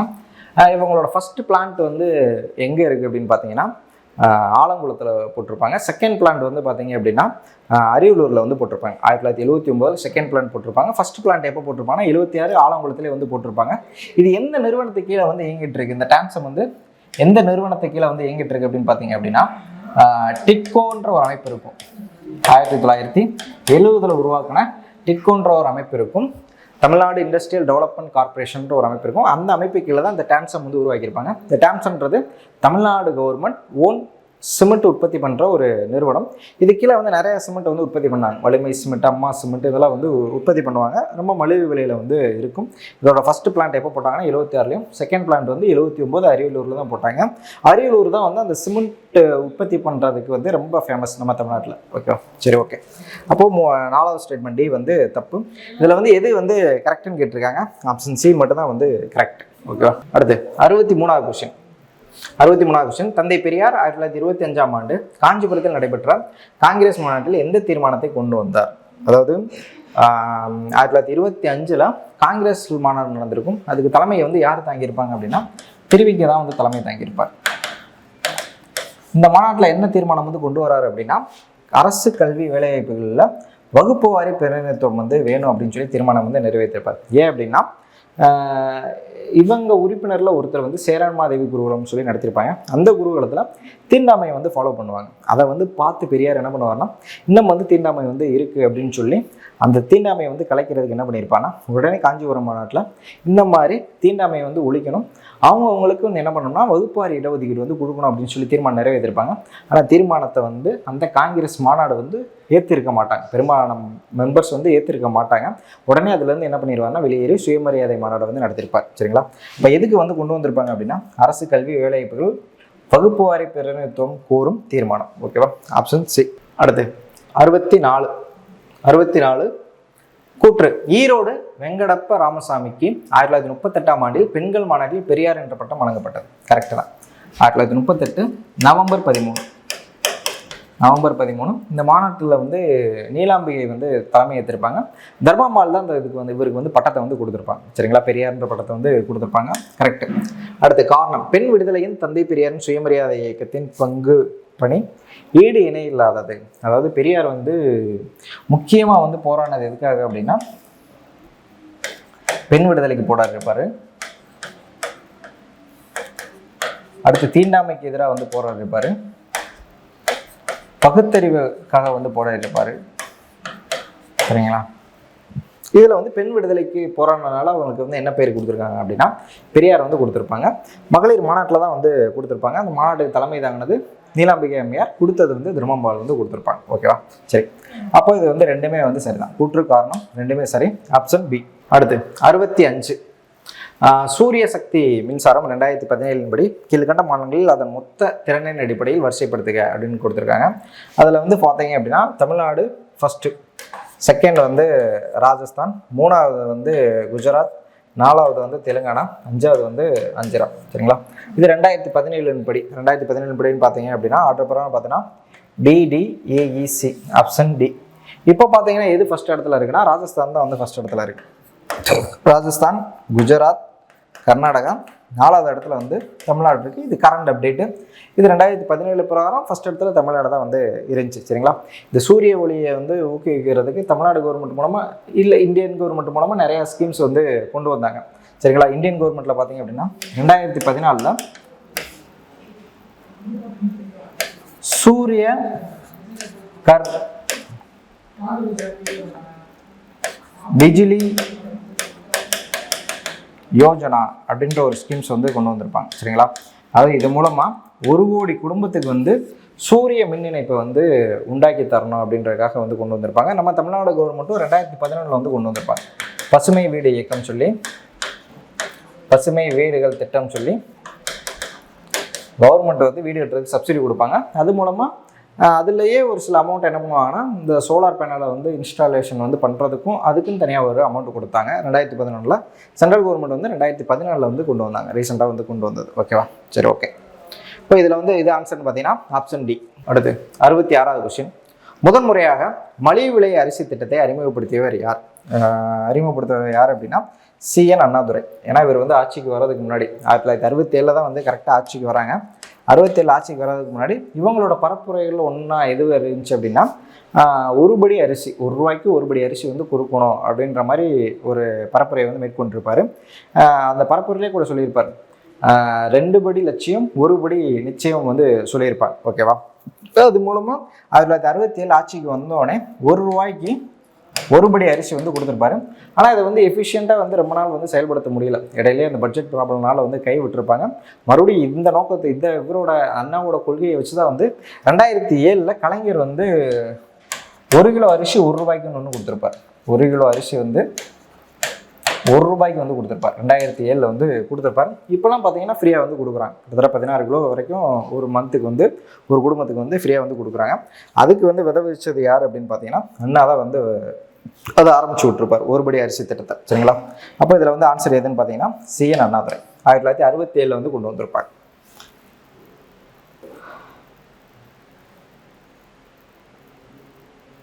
அடுத்து 68. தமிழ்நாட்டில் வறுமை மற்றும் வேலையின்மை தொடர்பான பின்வரும் கூற்றுகளில் சரியானது எவை? நாட்டின் பல மாநிலங்களோடு ஒப்பிடுகையில் தமிழ்நாட்டின் வறுமையின் அளவு குறைவாகவே உள்ளது. கரெக்டு தான். நாட்டோட மற்ற மாநிலங்களோட கம்பேர் பண்ணும்போது தமிழ்நாடு எப்படி இருக்குன்னா வறுமை விகிதத்தில் கொஞ்சம் முன்னணியில் தான் வந்து இருக்குது. சரிங்களா? இதில் வந்து ஃபஸ்ட்டு எது இருக்குது அப்படின்னு பார்த்தீங்கன்னா, தீவிர வறுமை இல்லாத மாநிலமாக எந்த மாநிலம் வந்து ஃபஸ்ட்டு வந்துச்சு அப்படின்னா கேரளா தான். போன வருஷம் வந்து அனௌன்ஸ்மெண்ட் பண்ணாங்க. நவம்பர் 1, 2025 தீவிர வறுமை இல்லாத மாநிலமாக சொல்லி கேரளா வந்து டிக்ளேர் பண்ணிட்டாங்க. ஓகேவா? சரி, இதில் செகண்டு, தமிழ்நாட்டில் 1000க்கு 42 பேர் வந்து வேலை இல்லாமல் வந்து உள்ளனர். கரெக்டு தான். தமிழ்நாட்டில் பார்த்தீங்க அப்படின்னா புக் டேட்டா பிரகாரம் 1000 பேருக்கு எவ்வளோ பேர் வேலை இல்லாமல் இருக்காங்கன்னா 42 பேர்கிட்ட வேலை இல்லாமல் இருக்காங்க. செகண்ட் ஸ்டேட்மெண்ட் வந்து கரெக்டு தான். 3வது, வேலையின்மையில் தேசிய அளவில் தமிழ்நாடு 22வது இடத்தில் வந்து உள்ளது. சரிங்களா? இது வந்து புக் டேட்டா தான். புக் டேட்டா பிரகாரம் பார்த்தீங்க அப்படின்னா கரெக்டு தான். இப்போ தமிழ்நாடு எக்கனாமிக் சர்வே வந்து விட்டுருக்காங்க. அதில் நம்ம தமிழ்நாட்டோட அன்எம்ப்ளாய்மெண்ட் ரேட் எவ்வளோ இருக்குது அப்படின்னு பார்த்தீங்கன்னா, தமிழ்நாட்டோட அன்எம்ப்ளாய்மெண்ட் ரேட் வந்து 3.5% வந்து இருக்குது. இதே இது இந்தியாவோட அன்எம்ப்ளாய்மெண்ட் ரேட் எவ்வளோ இருக்குது அப்படின்னா 3.2% வந்து இருக்குது. இதில் தான் வந்து நேஷனல் ஆவரேஜில் அன்எம்ப்ளாய்மெண்ட் ரேட்டில் மட்டும்தான் வந்து தமிழ்நாடு வந்து நேஷனல் ஆவரேஜோட கொஞ்சம் அதிகமாக இருக்குது. மற்ற எல்லாத்துலேயுமே வந்து கம்மியாக தான் இருக்கும். அன்எம்ப்ளாய்மெண்ட் ரேட்டில் மட்டும் கொஞ்சம் அதிகமாக இருக்குது. இந்தியாவோட அன்எம்ப்ளாய்மெண்ட் ரேட்டு 3.2, தமிழ்நாட்டோட அன்எம்ப்ளாய்மெண்ட் ரேட் வந்து 3.5. இது வந்து 2025 தமிழ்நாடு எக்கனாமிக் சர்வேயோட டேட்டா. ஓகேவா? அப்போது இதில் வந்து 3மே வந்து கரெக்டு தான். சரிங்களா? ஆப்ஷன் ஏ அனைத்தும் சரி. அடுத்து 69, பொறுத்துக. தமிழ்நாடு தினம். தமிழ்நாடு தினம் வந்து எதுன்னு பார்த்தீங்கன்னா ஜூலை 18. ஏன் ஜூலை 18 சொல்லியிருக்காங்கன்னா, ஜூலை 18 தான் அண்ணாதுரை வந்து தமிழ்நாடுன்ற பேரை மாற்றுறதுக்கு தீர்மானம் வந்து கொண்டு வந்திருப்பாங்க. முன்னாடி நவம்பர் 1 தான் இருந்துச்சு. ஏன்னா நவம்பர் 1 அன்னைக்கு தான் நம்ம தமிழ்நாடுன்ற ஷேப் வந்து நமக்கு கிடச்சிருக்கும். அதுக்கப்புறம் என்ன பண்ணிட்டாங்க அப்படின்னா, போன வருஷம் 2021 ஜூலை 18 தமிழ்நாடு டேன்னு அனௌன்ஸ் பண்ணாங்க. அதுக்கு முன்னாடி வரைக்கும் நவம்பர் 1 தான் வந்து இருந்துச்சு. சரிங்களா? இப்போ தமிழ்நாடு தினம் எதுன்னு பார்த்தீங்கன்னா ஜூலை 18. அடுத்து தமிழ்நாடு சமத்துவ நாள். தமிழ்நாடு சமத்துவ நாள் வந்து எதுனா ஏப்ரல் 14, அம்பேத்கர் அவரோட பிறந்தநாள். சரிங்களா?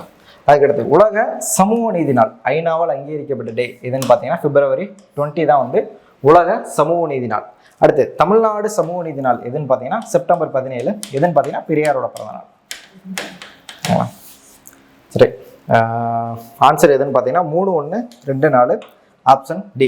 அடுத்து 70, விவசாயிகள் தங்கள் உற்பத்தி செய்யும் விளைபொருட்களை நேரடியாக நுகர்வோர்களுக்கு விற்பனை செய்வதற்காக 1999ஆம் ஆண்டு உழவர் சந்தை முதன்முறையாக எங்கு தொடங்கப்பட்டது? அதாவது விவசாயிகள் வந்து அவங்களோட பொருட்கள் நேரடியாக கன்சியூமருக்கு விற்பனை செய்கிறதுக்காக தொடங்கப்பட்டது உழவர் சந்தை. அதாவது இடைத்தரகளை வந்து குறைச்சாங்க அப்படின்னா அது வந்து கன்சியூமருக்கு லாபமாகும், விற்கிற விவசாயிகளுக்கு வந்து லாபமாக இருக்கும் அப்படின்றதுக்காக டைரக்ட் கான்டாக்ட் உருவாக்குறதுக்காக உழவர் சந்தைன்னு சொல்ல உருவாக்குனார். விவசாயிகள் வந்து டைரெக்டாக என்ன பண்ணுங்க, உழவர் சந்தையில் போய் வந்து சேல்ஸ் பண்ணுங்கன்னு சொல்லி ஒரு திட்டத்தை வந்து லான்ச் பண்ணாங்க 1999 உழவர் சந்தைன்னு சொல்லி. அது எந்த இடத்துலன்னு பார்த்தீங்கன்னா மதுரை, எக்ஸாக்டாக சொல்லணும்னா பிபி குளம், சரிங்களா, மதுரையில் தான் வந்து கொண்டு வந்திருப்பாங்க. Option C 71. கீழ்கண்ட கூற்றுகளை கவனி. 1. 1979ஆம் ஆண்டு தமிழ்நாடு மாநில அரசின் சமூக நலத்துறை அரசாணையின்படி பிற்படுத்தப்பட்ட வகுப்பினரின் குடும்ப ஆண்டு வருமானம் 900 என நிர்ணயம் செய்யப்பட்டது. அதாவது 1969 ஒரு கமிட்டி வந்து போட்டிருப்பாங்க, சட்டநாதன் ஆணையம் சொல்லி. சட்டநாதன் ஆணையம், அதாவது இந்த கமிட்டி எதுக்காக போட்டிருப்பாங்கன்னா ஓபிசி மக்களை ஆராயிறதுக்காக வந்து கலைஞரால் போடப்பட்ட கமிட்டி தான் சட்டநாதன் ஆணையம் 1969. இவங்க என்ன சொல்லியிருப்பாங்க அப்படின்னா, ஓபிசி மக்களுக்கு இன்னும் வந்து ரிசர்வேஷன் அதிகப்படுத்தணும். இது இல்லாமல் ஓபிசி மக்கள்லேயே கிரீமி லேயர்ன்ற ஒரு கான்செப்டை உருவாக்கணும். கிரீமி லேயர்னா வசதி படித்தவங்க அர்த்தம். அதாவது இடஒதுக்கீடை பயன்படுத்தி வசதியானவங்க அவங்களோட சந்ததிகள் வந்து என்ன பண்ணக்கூடாதுன்னா இடஒதுக்கீடை வந்து அனுபவிக்கக்கூடாது. அதுக்கு ஒரு கட் ஆஃப் வந்து உருவாக்குங்க. ஒரு வருமானத்தை வச்சு ஒரு கட் ஆஃப் வந்து உருவாக்கி அவங்கள ஃபுல்லாக எதில் போட்டுருங்க அப்படின்னா ஓசியில் வந்து போட்டுருங்க, அதாவது அன்ரிசர்வ்ல வந்து போட்டுருங்க அப்படின்னு சொல்லி இந்த ஆணையம் வந்து பரிந்துரை வச்சிருக்கோம். அந்த பரிந்துரையை வந்து ஏற்றுக்கிட்டு எம்ஜிஆர் என்ன பண்ணியிருப்பாங்க அப்படின்னா கிரிமிலேயர்ன்ற கான்செப்டை வந்து கொண்டு வந்திருப்பார். அதாவது 9000 சொல்லி நிர்ணயம் பண்ணியிருப்பார். வருஷத்துக்கு ஒருத்தர் 9000 சம்பளம் வாங்குறாரு அப்படின்னா அவங்களோட குடும்ப உறுப்பினர்கள் யாரும் ரிசர்வேஷனை வந்து அனுபவிக்கக்கூடாது, அவங்களா வந்து எதுக்குள்ளே போயிடணும் அப்படின்னா அன்ரிசர்வ்குள்ளே வந்து போயிடணும் அப்படின்னு சொல்லி 9000 சொல்லி வந்து நிர்ணயம் பண்ணியிருப்பாரு. ஆனால் இது வந்து நிறைய சர்ச்சையை உருவாக்குச்சு. அதுக்கு அடுத்த வருஷமே அவரோட நாடாளுமன்ற தேர்தலை எந்த ஒரு சீட்டுமே வந்து அவர் வந்து ஜெயிச்சிருக்க மாட்டாங்க. இதுக்கான காரணம் என்னன்னு பார்த்தீங்க அப்படின்னா இந்த கிரீமி லேயர் கான்செப்ட் கொண்டு வந்ததான். இந்த வருமானத்தை வந்து 9000 சொல்லி நிர்ணயம் பண்ணதுனால தான். அதனால் அதை சமாளிக்கிறதுக்கு என்ன பண்ணியிருப்பாங்க அப்படின்னா 50% இடஒதுக்கீடு. முன்னாடி எவ்வளோ இருந்துச்சு அப்படின்னா 30% தான் வந்து இருந்திருக்கும். அதை வந்து எவ்வளோ இன்க்ரீஸ் பண்ணியிருப்பாருன்னா 50% வந்து இன்க்ரீஸ் பண்ணிடுவார். அதாவது ஓபிசிக்கு மட்டும். ஓபிசிக்கு முன்னாடி 30 இருந்ததா 50 வந்து இன்க்ரீஸ் பண்ணியிருப்பார். ஓகேவா? இந்நிர்ணயத்துக்கு பின் ஏற்படுத்தப்பட்ட புதிய ஆணையின்படி பிற்படுத்தப்பட்டவர்களுக்கான இடஒதுக்கீடு வரம்பு 50% வந்து உயர்த்தப்பட்டது. கரெக்டு தான். இந்த சர்ச்சையை வந்து ஈடுகட்டுறது தான் என்ன பண்ணியிருப்பாங்கன்னா இடஒதுக்கீடு வந்து அதிகப்படுத்தியிருப்பாங்க. 30 வந்து 50 ஆக்கியிருப்பாங்க. ரெண்டுமே வந்து கரெக்டாக தான். சரிங்களா? ஆப்ஷன் ஏ ரெண்டும் சரி. 72வது கொஸ்டின். தமிழ்நாட்டின் சுற்றுலா தொடர்பான பின்வரும் கூற்றுகளை ஆராய்க. தமிழ்நாட்டின் சுற்றுலாவை தமிழ்நாடு சுற்றுலா மேம்பாட்டுத்துறை மேம்படுத்துகிறது. கரெக்டு தான். இப்போது தமிழ்நாடு சுற்றுலா வந்து தமிழ்நாடு சுற்றுலா மேம்பாட்டு துறைன்னு ஒன்று இருக்கும். தமிழ்நாடு டூரிஸ்ட் டெவலப்மெண்ட் கார்பரேஷன் சொல்லி 1971 வந்து உருவாக்கியிருப்பாங்க. இவங்க தான் வந்து அதை நிர்வாகம் வந்து பண்ணிகிட்டு இருக்காங்க. சரிங்களா? அதுக்கடுத்து 2023 சுமார் 286 மில்லியன் உள்நாட்டு சுற்றுலா பயணிகள் வருகையுடன் இந்தியா மாநிலங்களில் 2வது இடத்தில் உள்ளது. சரிங்களா? ரெண்டுமே வந்து கரெக்டாக தான். சுற்றுலாவில் பார்த்தீங்க அப்படின்னா நம்ம ஸ்டேட் வந்து ரொம்ப டாப்பில் தான் வந்து இருக்கும். ஓகேவா? இப்போ ரெண்டுமே வந்து கரெக்டு. ஆப்ஷன் சி ரெண்டுமே வந்து கரெக்ட். அடுத்து 73வது கொஸ்டின். தான் எழுதிய புறநாற்று பாடலில் கல்வியின் முக்கியத்துவத்தை வலியுறுத்தி கூறிய சங்ககால அரசர் யாருன்னு பார்த்தீங்கன்னா ஆரியப்படை கடந்த நெடுஞ்செழியன். Option B. இவர் தான் வந்து உற்றெழு உதவியும் உருபொருள் கொடுத்தும் பெற்றநிலை முனையாது கற்றல் நன்றே அப்படின்ற ஒரு பாட்டை வந்து எழுதியிருப்பார். புறநாற்று பாடலாம் வந்து எழுதியிருப்பார். சரிங்களா? ஆரியப்படை கடந்த நெடுஞ்செழியன். நமக்கு கற்றுக் கொடுத்த ஆசிரியர்களுக்கு முடியாத சூழ்நிலையில் உதவி செஞ்சு அவரை வந்து காப்பாற்றணும் அப்படின்னு வந்து சொல்லியிருப்பாங்க. Option B. 74. கீழ்காணும் கூற்றுகளை கவனி. 1. கல்பாக்கம் கூடங்குளம் ஆகியவை தமிழ்நாட்டின் முக்கியமான அனல்மின் நிலையங்களாகும் அப்படின்னு சொல்லுவாங்க. கல்பாக்கம் கூடங்குளம் வந்து தமிழ்நாட்டின் அணுமின் நிலையம். அனல்மின் நிலையம்லாம் இருந்தால் அணுமின் நிலையம். சரிங்களா? இதில் வந்து இந்த 2 அணுமின் நிலையத்தில் எது ரொம்ப பெருசு அப்படின்னா கூடங்குளம் தான் வந்து ரொம்ப பெருசு. ஓகேவா? சரி. 2வது அத்திப்பட்டு, எண்ணூர், மேட்டூர், நெய்வேலி, தூத்துக்குடி முதலிய இடங்களில் இருந்து மாநிலத்தில் அதிக அளவு அணுமின் ஆற்றல் பெறப்படுகிறது. அணுமின் இல்லை, அனல்மின். சரிங்களா? அதுக்கடுத்து மாநிலத்தில் உள்ள 20 புனல் மின் நிலையங்கள் குந்தா, மேட்டூர், மரகவண்டி, பார்சன் பள்ளத்தாக்கு முதலியன முக்கியமானவைகளாகும். சரிங்களா? இதெல்லாம் வந்து புனல் மின் நிலையங்கள் தான். குந்தா, மேட்டூர், மரகவண்டி, பார்சன் பள்ளத்தாக்கு இதெல்லாம் வந்து புனல் மின் நிலையங்கள் தான். அப்போ இதில் வந்து எது தவறுன்னு கேட்டிருக்காங்க. 1, 2 இது மட்டும் தவறு, 3 வந்து கரெக்டு. சரிங்களா? இப்போ எது தவறுன்னு கேட்டிங்கன்னா ஆப்ஷன் ஏ 1 மற்றும் 2 மட்டும் தப்பு. அடுத்து 75. தமிழ்நாட்டின் சிறப்பு பற்றிய கீழ்காணும் கூற்றுகளை கவனி. 1. நாட்டின் மொத்த உள்நாட்டு உற்பத்தியில் மாநிலத்தின் பங்களிப்பு 2வது இடத்தில் உள்ளது. இப்போ கரண்டாக பார்த்தீங்க அப்படின்னா புக் டேட்டா பிரகாரம் 2வது இடத்துல இருக்குது. இப்போ கரண்ட் டேட்டா பிரகாரம் வந்து 1st இடத்துல இருக்குது. கிட்டத்தட்ட 9.4% கிட்ட இருக்குது. 9.4%. அது 100 ரூபா இருக்குது அப்படின்னா 9.4 ரூபி யார் கொடுக்குறோம்னா நம்ம தமிழ்நாடு வந்து கொடுக்குது அப்படின்னு சொல்கிறாங்க. நம்ம தமிழ்நாடு வந்து கொடுக்குது. இதே இது நம்ம தமிழ்நாட்டோட ஜிடிபியோட வளர்ச்சி எவ்வளோ இருக்குன்னு பார்த்தீங்கன்னா 11.2% வந்து இருக்குது. இப்போது எக்கனாமிக் சர்வே பிரகாரம் எவ்வளோ இருக்குன்னா 32 லட்சம் கோடி கிட்ட இருக்குது. இப்போ கரண்ட்டாக பார்த்தோம் அப்படின்னா 35 lakhs crore கிட்ட வரும். ஆனால் எக்கனாமிக் சர்வே போன வருஷம் பார்த்தோம் அப்படின்னா 2024-25 பார்த்தோம் அப்படின்னா 32 லட்சம் கோடி கிட்ட இருக்குது. நம்ம வந்து 2வது இடத்துல இருக்கோம். ஃபஸ்ட்டு வந்து மகாராஷ்டிரா இருக்குது, நம்ம வந்து 2வது இடத்துல இருக்கோம். இதை வந்து $1 trillion வந்து ஆக்கணும்னு சொல்லி ஒரு 2030ன்ற வருஷத்தை நம்ம வந்து ஃபிக்ஸ் பண்ணியிருக்கோம். 2030க்குள்ளே நம்ம $1 trillion வந்து இலக்கை வந்து வச்சுருக்கோம். ஓகேவா? சரி, ஓகே. இதில் புக் டேட்டா பிரகாரம் பார்த்தோம் அப்படின்னா 2வது இடத்துல இருக்குது. இப்போ கரண்ட்டாக பார்த்தீங்கன்னா ஃபஸ்ட் இடத்துக்கு வந்துருச்சு. சரிங்களா? 9.4% வந்து இருக்குது. 9.4%. அடுத்து 2வது யூஎன்டிபி 2015 அறிக்கையின்படி மாநிலம் மனித வளர்ச்சி குறியீட்டில் 3வது இடத்தில் உள்ளது. சரிங்களா? கரெக்டு தான். மனித வளர்ச்சி குறியீட்டில் வந்து நம்ம தமிழ்நாடு வந்து 3வது இடத்துல வந்து இருக்குது. ஃபஸ்ட்டு வந்து கேரளா இருக்கும், கேரளா பஞ்சாப் வந்து இருக்குது. 3வது வந்து நம்ம தமிழ்நாடு வந்து இருக்குது. இப்போ கரண்ட்டாக பார்த்தோம் அப்படின்னா நம்ம தமிழ்நாடு வந்து 4th பிளேஸ்க்கு வந்து போயிடுச்சு. பெரிய ஸ்டேட்டில் 4th பிளேஸ் கிட்ட போயிடுச்சு. எல்லா ஸ்டேட்டையும் பார்த்தோம் அப்படின்னா கிட்டத்தட்ட ஒரு 14-15 ஸ்டேட்டு கிட்ட வந்துடும். பெரிய ஸ்டேட்டில் பார்த்தோம் அப்படின்னா 4வது இடத்துல வந்து இருக்குது. இது நம்ம இந்தியா வந்து எத்தனாவது இடத்துல இருக்குது அப்படின்னா ஹியூமன் டெவலப்மெண்ட் இண்டெக்ஸில் இப்போ 2025 பிரகாரம் பார்த்தோம்னா 130வது இடத்துல இருக்குது. 193 நாட்டில் 130வது இடத்துல வந்து இருக்குது. ஃபஸ்ட்டு இது எது இருக்குது அப்படின்னு பார்த்தீங்கன்னா ஐஸ்லாந்து. ஃபஸ்ட்டு வந்து ஐஸ்லாந்து, அடுத்து சுவிட்சர்லாந்து, அடுத்து வந்து நார்வே. சரிங்களா? இந்த 3 கண்ட்ரி தான் வந்து மாறி மாறி வந்துகிட்டே இருக்கும். போன டைம் வந்து சுவிட்சர்லாந்து இருந்துச்சு, அடுத்து வந்து அதுக்கு முன்னாடி நார்வே இருந்துச்சு, இப்போ வந்து ஐஸ்லாந்து வந்து இருக்குது. நம்ம இந்தியா பார்த்தீங்க அப்படின்னா போன டைம் 134வது இடத்துல இருந்துச்சு, இப்போ கொஞ்சம் முன்னேறி 130வது இடத்துக்கு வந்திருக்கு. நம்ம தமிழ்நாடு இப்போ கரண்ட்டாக வந்து எத்தனாவது இடத்துல இருக்காங்கன்னா 4வது இடத்துல வந்து இருக்கும். ஆனால் இது புக் டேட்டா பிரகாரம் வந்து கொடுத்துருக்காங்க. புக் டேட்டா பிரகாரம் பார்த்தோம் அப்படின்னா இது ஃபுல்லாமே வந்து கரெக்டு தான். ஓகே, சரி, ஓகே. 3வது குறு சிறு நடுத்தர நிறுவனங்களுக்கான முதலீட்டு திட்டங்களில் தமிழ்நாடு முதலிடம் வகிக்கிறது. கரெக்டு தான். அதாவது எம்எஸ்எம்இ செக்டாரில் முதலீட்டில் வந்து பார்த்தீங்க அப்படின்னா நம்ம தமிழ்நாடு தான் வந்து எப்பயுமே வந்து ஃபஸ்ட் இடத்துல முதல்ல இருக்கும். கிட்டத்தட்ட ஒரு 4-5 வருஷமாக பார்த்தீங்க அப்படின்னா எம்எஸ்எம்இ செக்டார் முதலீட்டில் நம்ம தமிழ்நாடு வந்து ஃபஸ்ட் இடத்துல வந்து இருக்குது. அப்போ 3மே வந்து கரெக்டு தான். 1, 2, 3 ஸ்டேட்மெண்ட்டுமே வந்து கரெக்டு தான். இப்போது ஆப்ஷன் டி மேற்கண்ட அனைத்தும் சரி. அடுத்து 76 கூற்று 1 தமிழ்நாடு பொருளாதார மற்றும் புள்ளியியல் இயக்கத்தின் ஆய்வின்படி நமது மாநில மொத்த உள்நாட்டு உற்பத்தியானது 2016-17ஆம் நிதியாண்டில் சுமார் $207 பில்லியன் உள்ளது. 2016-17 $206 பில்லியன் தான். இப்போ எவ்வளோ வந்துருச்சு அப்படின்னா $400 பில்லியன் கிட்ட வந்துருச்சு. சரிங்களா? $400 பில்லியன் கிட்ட வந்துருச்சு. 2016-17 207 கரெக்டு. கூற்று 2 நம் மாநில மொத்த உள்நாட்டு உற்பத்தியானது உலக அளவில் குவைத் நாட்டில் உள்நாட்டு உற்பத்திக்கு சமமாக இருக்குது அப்படின்றாங்க. அதாவது இதை வச்சு கணக்கு பண்ணும்போது குவைத் நாட்டுக்கு சமமாக இருக்குது அப்படின்றாங்க.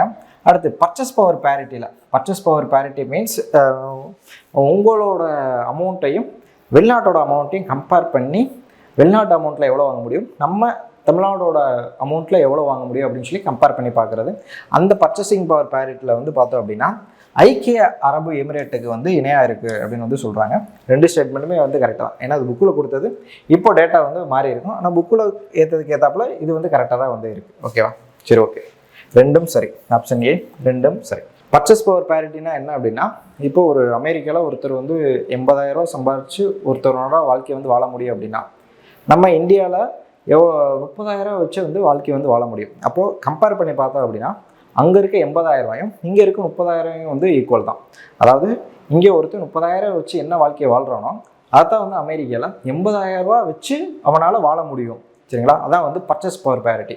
அதனால் 80,000 ரூபா வச்சு வாங்கக்கூடிய பொருளை இந்தியாவில் இருக்க 30,000 வச்சு வந்து வாங்கிடறான். அதான் வந்து பர்ச்சேஸ் பவர் பேரிட்டி.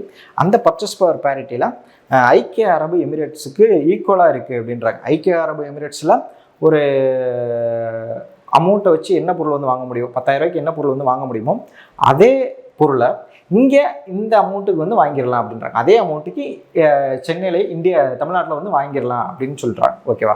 அடுத்து 77 கூற்று தமிழ்நாடு இந்தியாவின் நூல் கிண்ணம் என அழைக்கப்படுகிறது.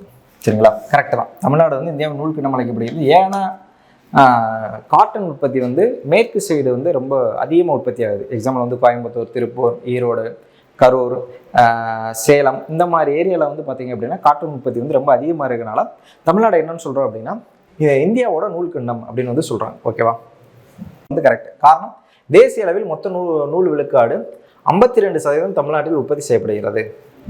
52 இல்லை 42%. 42% வந்து உற்பத்தி செய்யப்படுகிறது. சரிங்களா, அப்போ கூற்று வந்து கரெக்டு, காரணம் வந்து தப்பு. புக் டேட்டா பிரகாரம் பார்த்தோம் அப்படின்னா 42% வந்து கொடுத்துருக்காங்க, காரணம் வந்து தப்பு, கூற்று வந்து கரெக்ட். ஆப்ஷன் சி, கூற்று சரி, காரணம் தவறு. அடுத்து 78, பின்வரும் கூற்றுகளை ஆராய்க. பள்ளி என்னும் தமிழ் சொல்லானது கல்வி போதிக்கும் சமண அடையாளங்களை குறிக்கும் அப்படின்றாங்க. கரெக்டு தான். அதாவது பள்ளின்ற சொல்ல, கல்வி கற்கக்கூடிய இடங்களை சமண மதமும் பௌத்த மதமும் என்ன சொல்லுவாங்க அப்படின்னா பள்ளின்னு சொல்லுவாங்க. சரிங்களா, சமண மதமும் பௌத்த மதமும் பள்ளின்னு சொல்லுவாங்க. பாண்டியர்களும் சேரர்கள் என்ன சொல்லுவாங்கன்னா சாலை அப்படின்னு சொல்லுவாங்க, காந்தலூர் சாலை அப்படின்னு இருக்கு.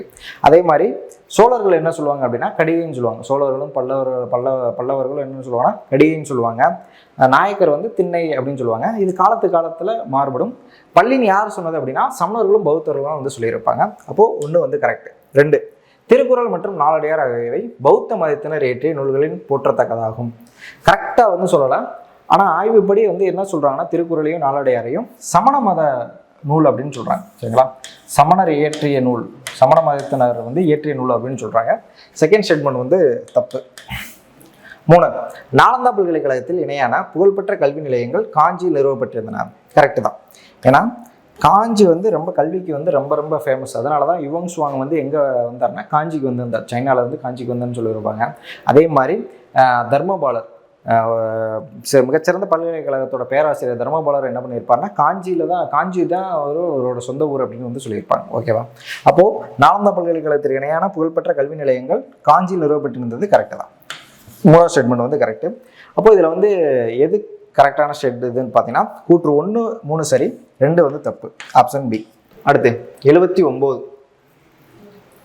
1980-81 ஒரு மௌல்வி தலைமையிலான இஸ்லாமிய தூதுக்குழுவின் கோரிக்கையை ஏற்று முதலாக கல்கத்தாவில் மதராசாவை நிறுவியவர் யார் அப்படின்னா வாரன் ஹேஸ்டிங். அதாவது வங்காளத்தோட முதல் தலைமையாளர் யார் அப்படின்னா வாரன் ஹேஸ்டிங் தான். இவர் தான் வந்து ஒரு கல்கத்தாவில் மதராசான்ற ஒரு இதை வந்து உருவாக்கியிருப்பார். மதராசான்ன்றது இஸ்லாமிய குழு, இஸ்லாமியர்களுக்கான கல்வி கற்கக்கூடிய ஒரு இடம் தான் வந்து மக்தப் மதராசா அப்படின்னு வந்து சொல்லுவாங்க. அதை வந்து யார் நிறுவியிருப்பார்னா வாரன் ஹேஸ்டிங் தான் வந்து நிறுவியிருப்பார். ஏன் அப்படின்னா நீதிமன்றங்களில் அந்த முஸ்லீம் சட்டங்களை வந்து கையாளுவதற்கும் ப்ளஸ் வந்து அவங்களுக்கு வந்து அரபு மொழியிலையும் உருது மொழியிலையும் வந்து இந்த மாதிரி சட்டங்களை வந்து போதிக்கிறதுக்கு தான் வந்து இந்த மக்தப் மதராசான்ற ஒரு இதை வந்து உருவாக்கியிருப்பார். ஓகேவா, யார் அப்படின்னா வாரன் ஹேஸ்டிங் தான் வந்து உருவாக்கியிருப்பார். Option C. மக்தப் மதராசான்றது எந்த காலகட்டத்தில் வந்து உருவாச்சு அப்படின்னா முகலாயர் காலகட்டத்தில் வந்து உருவாச்சு. அதை மறுபடியும் யார் கொண்டு வந்திருப்பாங்கன்னா ஆங்கிலேயர் வாரன் ஹேஸ்டிங் பீரியடில் தான் வந்து கொண்டு வந்திருப்பாங்க. அடுத்து 80, நாடு முழுவதும் 10+2+3 கல்வி முறையை அறிமுகப்படுத்திய குழுவினை தலைமை தாங்கியவர் யார் அப்படின்னா கோத்தாரி. அதாவது இந்த குழு தான் வந்து நிறைய விஷயங்களை வந்து பரிந்துரைச்சிருக்கும், முக்கியமான விஷயங்களை வந்து பரிந்துரைக்கும். 1964 வந்து போட்டிருப்பாங்க, 66 வந்து ரிப்போர்ட் வந்து சப்மிட் பண்ணியிருப்பார். 64 போட்டிருப்பாங்க, 66 ரிப்போர்ட் வந்து சப்மிட் பண்ணியிருப்பார். இவர் தான் வந்து 10+2+3ன்ற மெத்தடை வந்து கொண்டு வாங்க அப்படின்னு சொல்லியிருப்பாங்க. இவரோட பரிந்துரை ஏற்றுக்கிட்டு தான் முதல் தேசிய கல்விக் கொள்கையை வந்து 1968 வந்து உருவாக்கியிருப்பாங்க. ஓகேவா, இப்போ வந்து இந்த மெத்தட் வந்து இருக்குது, நம்ம தமிழ்நாட்டில் மட்டும்தான் இருக்குது. மற்ற ஸ்டேட்லாம் வந்து இப்போ இருக்க தேசிய கல்விக் கொள்கை 2020 தேசிய கல்விக் கொள்கையை ஏற்றுக்கிட்டாங்க. அந்த தேசிய கல்விக் கொள்கை என்ன சொல்லுது அப்படின்னா 5+4+3 இந்த இதை வந்து பரிந்துரைக்குது. சரி, 5+3+3+4, 5+3+3+4. 5னா என்ன அப்படின்னா pre KG, LKG, UKG, first standard, second standard. அடுத்து 3 அப்படின்னா 3, 4, 5. அடுத்து 3னா 6, 7, 8. அடுத்து 4 அப்படின்னா 9, 10, 11, 12. சரிங்களா, இந்த மெத்தடை தான் வந்து 5+3+3+4 அப்படின்னு வந்து சொல்கிறாங்க. 10+2+3 அப்படின்னா 10th, +1+2. 3 அப்படின்னா காலேஜ் எஜுகேஷன் வந்து சொல்லுது. 3 அதுக்கு மேலே இருக்க படிப்புகள் அதை குறிக்கிறது தான் வந்து 3 அப்படின்னு சொல்கிறாங்க. இப்போ இருக்க தேசிய கல்விக்குள்ள என்ன வலியுறுத்துது அப்படின்னா 5+3+3+4ன்னு சொல்லுது. அதை இன்ன வரைக்கும் நம்ம தமிழ்நாடு வந்து ஏற்றுக்கலாம், ஆனால் மற்ற ஸ்டேட்டில் வந்து ஏற்றுக்கிட்டு அதை நடைமுறைப்படுத்தியிருக்காங்க. ஏன் ஏற்றுக்கல அப்படின்னா ஒரு இந்திய வந்து ஒரு கட்டாய மொழியாக வந்து படிக்க சொல்கிறாங்க. அதனால் நம்ம தமிழ்நாடு வந்து இப்போ வரைக்கும் ஏற்றுக்கல. அந்த திட்டத்தோட பேர் வந்து PM ஸ்ரீ அப்படின்வாங்க. அந்த PM ஸ்ரீன்ற திட்டத்துக்கு கூட இன்னும் வந்து நம்ம வந்து இணையலை. சரி, இதில் வந்து இது ஆன்சர்னு பார்த்தீங்கன்னா ஆப்ஷன் டி, டிஎஸ் கோத்தாரி. அடுத்து 81, உபனிஷத் என்ற சொல்லுக்கு ஒருவருக்கு அருகில் உட்காருதல் என்று பொருள். கரெக்டு. சரிங்களா? காரணம், இது பொதுவாக காட்டினால் ஒரு முனிவரின் காலடியில் அமர்ந்து ரகசியமாக கற்றுக்கொண்ட வித்தைகளை குறிக்கிறது. கரெக்டு தான். சரிங்களா? முன்னாடி காலகட்டத்தில் பார்த்தீங்கன்னா குருகுலம்னு நடக்கும். அதில் வந்து அவரோட காலுக்கடியில் அமர்ந்து கல்வி வந்து கற்றுக்குருவாங்க. அதை குறிக்கிறதுக்கு தான் வந்து இந்த சொல் வந்து பயன்படுத்துகிறாங்க. சரிங்களா? உபனிஷத் அப்படின்னு சொல்லி ஒருவருக்கு அருகில் உட்கார்ந்து பாடத்தை வந்து கற்றுக்கிறது அப்படின்னு சொல்கிறாங்க. ரெண்டுமே வந்து கரெக்டு தான். கூற்று காரணம் ரெண்டுமே வந்து கரெக்டு தான். அப்போ ஆப்ஷன் ஏ, கூற்று காரணம் ரெண்டுமே வந்து சரி, கரெக்டாக வந்து விளக்குறது. அடுத்து 82, வில்லியம் பெண்டிங் இந்தியாவின் கவர்னர் ஜெனரலாக நியமிக்கப்பட்டிருப்பது பின்வருபவர்களுள் யாரிடம் கல்விக்கான வரைவுக்குழு அறிக்கையினை தயாரித்து வழங்கும்படி கோரினார்? யார்கிட்ட கோரினார் அப்படின்னா மெக்காலே. சரிங்களா? இவர் தான் வந்து கல்விக்கான வரைவுக்குழுவை வந்து ரிலீஸ் பண்ணியிருப்பார், சமர்ப்பிச்சிருப்பார். எந்த வருஷம் அப்படின்னு பார்த்தீங்கன்னா 1835. அதாவது இந்தியர்களுக்கு வந்து கல்வியை வந்து கற்றுக் கொடுக்கணும், அவங்ககிட்ட கரெக்டாக கம்யூனிகேஷன் வந்து இருக்கணும் அப்படின்னு சொல்லி அவங்களுக்கு ஒரு எஜுகேஷனை சொல்லி கொடுக்கணுன்றதுக்காக ஃபஸ்ட்டு எப்போ வந்து அமௌண்ட்டை ரிசர்வ் பண்ணாங்க அப்படின்னா 1813 பட்டய சதுரத்தில் 1,00,000 ரூபா வந்து ஒதுக்கியிருப்பாங்க. 1,00,000 ரூபா வந்து கல்விக்காக வந்து ஒதுக்கியிருப்பாங்க. ஆனால் அதை வந்து கிடப்பிலே வந்து போட்டிருப்பாங்க. ஏன் அப்படின்னா ஒரு கரெக்டான டிராஃப்ட் வந்து பண்ணியிருக்க மாட்டாங்க. அதை யார்கிட்ட கொடுத்துருப்பாங்கன்னா அந்த பணியை வந்து மெக்காலே பிரைவேட்டை கொடுத்துருப்பாங்க. அவர் எப்போ சமர்ப்பிச்சிருப்பார் அப்படின்னா 1835 வந்து சமர்ப்பிச்சிருப்பார். இந்தியர்களுக்கு வந்து கல்வியை வந்து கற்றுக் கொடுக்கணும் அப்படின்னு சொல்லி. சரிங்களா? சரி, ஓகே. இதில் வந்து எது ஆன்சர்னு பார்த்தீங்கன்னா ஆப்ஷன் சி, டிபி மெக்காலே. அடுத்து 83, பின்வரும் கூற்றுகளை கவனி. 1, சுமார் 1,84,110 மாணவர்களுடன் 12,498 அனைத்து வகையிலான கல்வி நிறுவனங்கள் இருந்ததாக 1822ஆம் ஆண்டு சென்னை மாகாணத்தில் மேற்கொள்ளப்பட்ட கணக்கெடுப்பின்படி தெரிய வந்தது. சரிங்களா? கரெக்ட். சரிங்களா? 1வது ஸ்டேட்மெண்ட் வந்து கரெக்ட். 2, அக்கணக்கெடுப்பின்படி கல்வியின் நிலையானது இங்கிலாந்தை விட குறைவாக இருந்தாலும் பல்வேறு ஐரோப்பிய நாடுகளை விட உயர்வாக உள்ளது என அன்றைய சென்னை மாகாண கவர்னர் லூசிங்டன் வந்து குறிப்பிட்டார்னு சொல்றாங்க.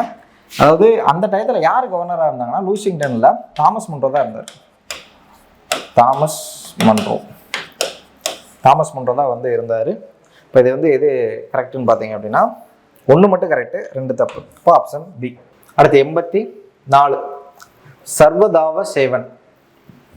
இந்தியாவில் செயல்படுத்தப்பட்டுள்ள சர்வதாவ சேவன் என்னும் திட்டமானது கீழ்காணும் எந்நோயை அழிப்பதனை நோக்கமாக கொண்டு ஏற்படுத்தப்பட்டது. அதாவது கரெக்டாக 2004 வந்து கொண்டு வந்திருப்பாங்க. 2004 கொண்டு வந்திருப்பாங்க. எதுக்காக கொண்டு வந்திருப்பாங்கன்னா யானைக்கால் நோயை வந்து ஒழிக்கணும் அப்படின்றது தான் வந்து இந்த திட்டத்தை வந்து கொண்டு வந்திருப்பாங்க. ஓகேவா? Option D. அடுத்து 85, தவறான இணையை தேர்வு செய்ய. குழுக்களை வந்து அதோட உருவாக்கும் வருஷத்தை வச்சு ஜாயின் பண்ண சொல்லியிருக்காங்க. சர்ஜன் கல்விக்குழு இது வந்து 1934 கொடுத்துருக்காங்க. 34ல் 1944. அடுத்து டாக்டர் ராதாகிருஷ்ணன் குழு வந்து 1948 கரெக்டு. அடுத்து டாக்டர் லட்சுமணசாமி முதலியார் குழு 1952. அடுத்து கோத்தாரி கல்விக்குழு 1964. சரிங்களா? ஓகே. அப்போ இதில் வந்து எது தவறான இணைன்னு பார்த்தீங்கன்னா ஆப்ஷன் ஏ மட்டும் தவறான இணை. 1934 1944 வந்து கொண்டு வந்தது. ராதாகிருஷ்ணன் குழு வந்து எதுக்காக கொண்டு வந்ததுன்னா யூஜிசி அமைக்கிறதுக்காக வந்து கொண்டு வந்திருப்பாங்க. யூனிவர்சிட்டி கிராண்ட் கமிஷன் உருவாக்குறதுக்காக கொண்டு வந்திருப்பாங்க.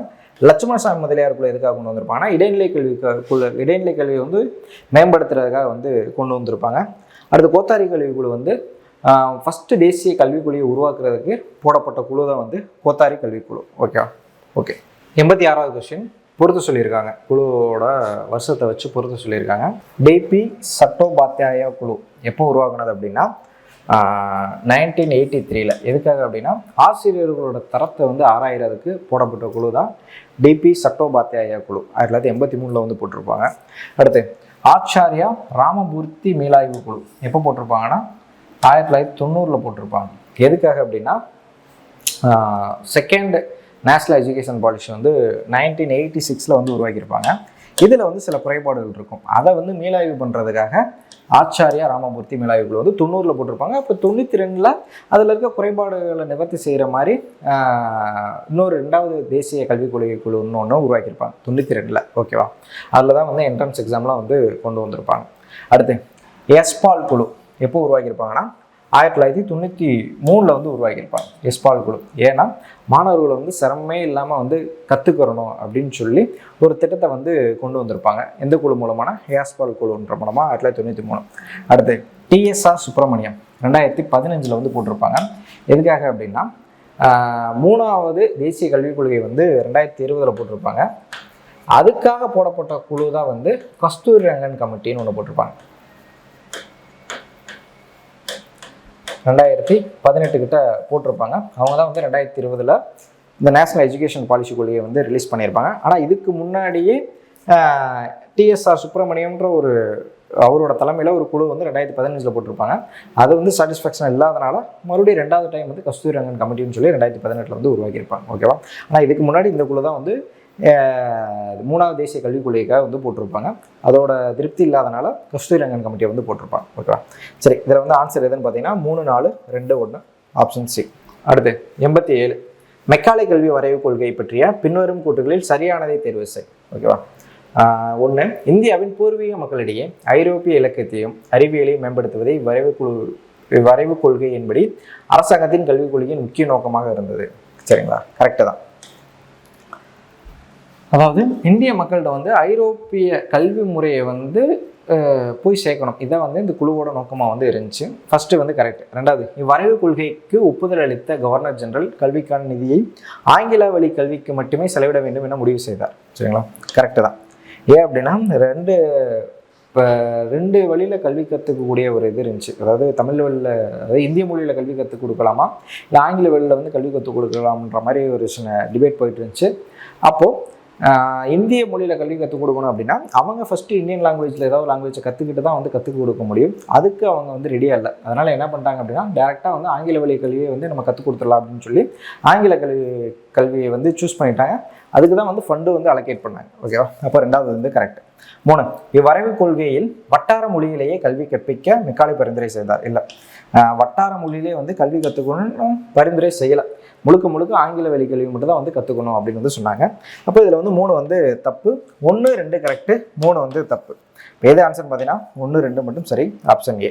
அடுத்து 88 பின்வருவைகளுள் சார்ஜன்ட் கல்விக்குழு எத்திட்டத்தினை அறிமுகம் செய்தது என தேர்வு செய்ய. சார்ஜன்ட் கல்விக்குழு எப்போ உருவாக்கியிருப்பாங்கன்னா 1944 தான் வந்து உருவாக்கியிருப்பாங்க. ஓகேவா? சரி, இதோட கொள்கையில் எது பொருந்திருக்கு? ஆப்ஷன் ஏ ஆரம்ப கல்வியை வழங்குவதற்கான பொறுப்பை உள்ளூர் மற்றும் நகராட்சி பள்ளிக்கூடமும் ஒப்படைக்க பரிந்துரைத்தது. இதை பரிந்துரைச்சது சர்ஜன்ட்ல ஹண்டர் கல்விக்குழு 1982 வந்து போட்டிருப்பாங்க. அப்போ ஏ வந்து தப்பு. பி கல்வியில் தலையிடா கொள்கையை பின்பற்ற வலியுறுத்தியது. அதாவது ஆங்கிலேயர் வந்து கல்வியில் அவ்வளோக்கா தலையிடா கொள்கையை தான் பின்பற்றினாங்க. ஆனால் இந்த சர்ஜன்ட் கல்விக்குழுவோட பரிந்துரை மூலமாக வந்து பின்பற்றலை. ஓகேவா? அப்போ ஆப்ஷன் பி தப்பு. ஆப்ஷன் சி இந்தியாவில் உள்ள பிரிட்டிஷ் பகுதியில் இலக்கியம் மற்றும் அறிவியலை மேம்படுத்த 1 லட்சம் ரூபாய் நிதி ஒதுக்கீடு பரிந்துரைத்தது. அதாவது இந்த 1 லட்சம் ரூபாய் வந்து நிதி ஒதுக்கீடு செஞ்சது சர்ஜன்ட் கல்வி குழுமால பட்டய சட்டம் 1513 பட்டய சட்டம் போட்டிருப்பாங்க. அந்த பட்டய சட்டத்தில் தான் 1 லட்சம் ரூபாய் வந்து ஒதுக்கியிருப்பாங்க. அதை எப்போ நடைமுறைப்படுத்தினாங்கன்னா 1535 மெக்காலே கல்வி குழுவோட பரிந்துரை பிரகாரம் தான் வந்து நடைமுறைப்படுத்தியிருப்பாங்க. சரி, ஆப்ஷன் டி 6லேருந்து 11 வயதுக்கு உட்பட்ட அனைத்து இந்திய குழந்தைகளுக்கும் இலவச மற்றும் கட்டாய கல்வியை வந்து அறிமுகப்படுத்தியது. கரெக்ட். இது வந்து கரெக்ட். ஆப்ஷன் டி வந்து கரெக்ட். ஓகேவா? அடுத்து 89 கூற்று வர்தா கல்வி திட்டத்தை காந்தியடிகள் கொண்டு வந்தார். கரெக்டாக தான். இவர் வந்து 1937 ஹரிஜன் பத்திரிகையில் வந்து இந்த வர்தா கல்வி திட்டத்தை வந்து எழுதியிருப்பாரு. அப்படியே வந்து நடைமுறையும் படுத்தியிருப்பாங்க. இந்த இதை வந்து உருவாக்குறதுக்கு ஒரு கமிட்டியை ஃபார்ம் பண்ணியிருப்பாங்க. அந்த கமிட்டியோட தலைவர் யார் அப்படின்னா ஜாகிர் உசைன். சரிங்களா? சரி, காரணம் இக்கல்வி திட்டமானது அனைவருக்கும் அடிப்படையான தொடக்க கல்வியையும் கைத்தொழில் சிலவற்றை கற்பிப்பதையும் நோக்கமாக வந்து கொண்டிருந்தது. சரிங்களா? கரெக்டு தான். அதாவது அடிப்படை கல்வி அப்படின்னா 6லேருந்து 14 வயதுக்கு உட்பட்ட குழந்தைகளுக்கு கட்டாய கல்வி வந்து தேவை. அதோடு மட்டும் இல்லாமல் அவங்களோட கைத்தொழில் கற்றுக்கிறதுக்கான கல்வியும் வந்து தேவை அப்படின்னு சொல்லி இந்த திட்டம் வந்து இப்போ வலியுறுத்தியிருக்கும். ஓகேவா? அப்போ ஆப்ஷன் ஏ கூற்று காரணம் 2ம் சரி, சரியான விளக்கமும் கூட. அடுத்து 90 தவறான இணையை தேர்வு செய்ய. காமராஜர் பல்கலைக்கழகம் விருதுநகர் கொடுத்துருக்காங்க. இது எப்போ உருவாச்சுன்னா 1966 மதுரை. அடுத்து பாரதியார் பல்கலைக்கழகம் வந்து கோயம்புத்தூர் 1982. அடுத்து பாரதிதாசன் பல்கலைக்கழகம் 1982 திருச்சி. அடுத்து அன்னை தெரசா பல்கலைக்கழகம் 1984 திண்டுக்கல். அதாவது எக்ஸாக்டாக சொல்லணும்னா கொடைக்கானல். ஓகேவா? இப்போ இதில் வந்து எது தப்பான இணை கொடுத்துருக்காங்க? மதுரை காமராஜர் பல்கலைக்கழகம் மதுரை, ஆனால் விருதுநகர்னு கொடுத்துருக்காங்க. சரிங்களா, ஆப்ஷன் ஏ தான் வந்து கரெக்ட். அடுத்து 91, புதிய கல்விக் கொள்கை 1986 சார்ந்த கீழ்காணும் கூற்றுகளை கவனி. 1, பெண்கள், தாழ்த்தப்பட்டோர், பழங்குடியினர், ஊனமுற்றோர், சிறுபான்மையினர் முதல்வருக்கான கல்வி வழங்குவதில் மிகுந்த கவனம் செலுத்தி சமூக வேற்றுமைகளை நீக்குவதனை குறிக்கோளாக கொண்டிருந்தது. கரெக்டு தான். அடுத்து, இக்கொள்கை 6 முதல் 14 வயது வரையிலான அனைத்து குழந்தைகளுக்கும் ஆரம்ப கல்வி அளிப்பதனை வலியுறுத்தியது. 6லேருந்து 11 இல்லை, 6 to 14, 6 to 14 வயது வரை குழந்தைகளுக்கு. சரிங்களா, செகண்ட் ஸ்டேட்மெண்ட் வந்து தப்பு. 3, இக்கொள்கையானது மாணவர்களிடம் இயற்கை வளங்கள், சுற்றுப்புற சூழலை பாதுகாப்பதற்கான விழிப்புணர்வு ஏற்படுத்துவதை வலியுறுத்தியது. சரிங்களா, கரெக்டு தான். அப்போ இது அந்த ஆன்சர் பார்த்தீங்கன்னா ஆப்ஷன் பி, 1 மற்றும் 3 சரி. அடுத்து 92, கோத்தாரி கல்வி குழு பற்றிய பின்வரும் கூறுகள் சரியானது எவை? இக்குழு 1976 தனது அறிக்கையை சமர்ப்பித்தது அப்படின்னு கொடுத்துருக்காங்க. 76 இல்லை, கோத்தாரி கல்வி குழு போட்டது பார்த்தீங்க அப்படின்னா 1964 போட்டிருப்பாங்க. 1966 தான் ரிப்போர்ட் வந்து சப்மிட் பண்ணியிருப்பாங்க. ஓகேவா, 66 ரிப்போர்ட் சப்மிட் பண்ணியிருப்பாங்க. இந்த குழுவோட பரிந்துரைகளை ஏற்று தான் முதல் தேசிய கல்விக் கொள்கை, ஃபர்ஸ்ட் நேஷனல் எஜுகேஷன் பாலிசி வந்து 1968 வந்து போட்டிருப்பாங்க. ஓகேவா, 76 கொடுத்துருக்காங்க, இது வந்து தப்பு. 2வது, தொழிற்கல்வி, அறிவியல், தொழில்நுட்ப கல்வி போன்றவற்றை வலியுறுத்தியது. கரெக்டு. தமிழ்நாட்டில் 1969ஆம் ஆண்டு மும்மொழி திட்டம் செயல்படுத்தப்பட்டது. சரிங்களா, மும்மொழி திட்டம் வந்து 69ல் செயல்படுத்தலை. ஏன்னா 1968லேயே அண்ணா என்ன பண்ணியிருப்பார்னா ஜனவரி 23 இருமொழி கல்விக் கொள்கைன்னு சொல்லி உருவாக்கியிருப்பார். இருமொழி கல்விக் கொள்கைன்னு சொல்லி வந்து உருவாக்கியிருப்பார். ஓகேவா, இப்போ 3ஆம் ஸ்டேட்மெண்ட் வந்து தப்பு. எது வந்து கரெக்டுன்னு பார்த்தீங்கன்னா 2 மட்டும் கரெக்டு. ஆப்ஷன் டி, கூற்று 2 மட்டும் சரி.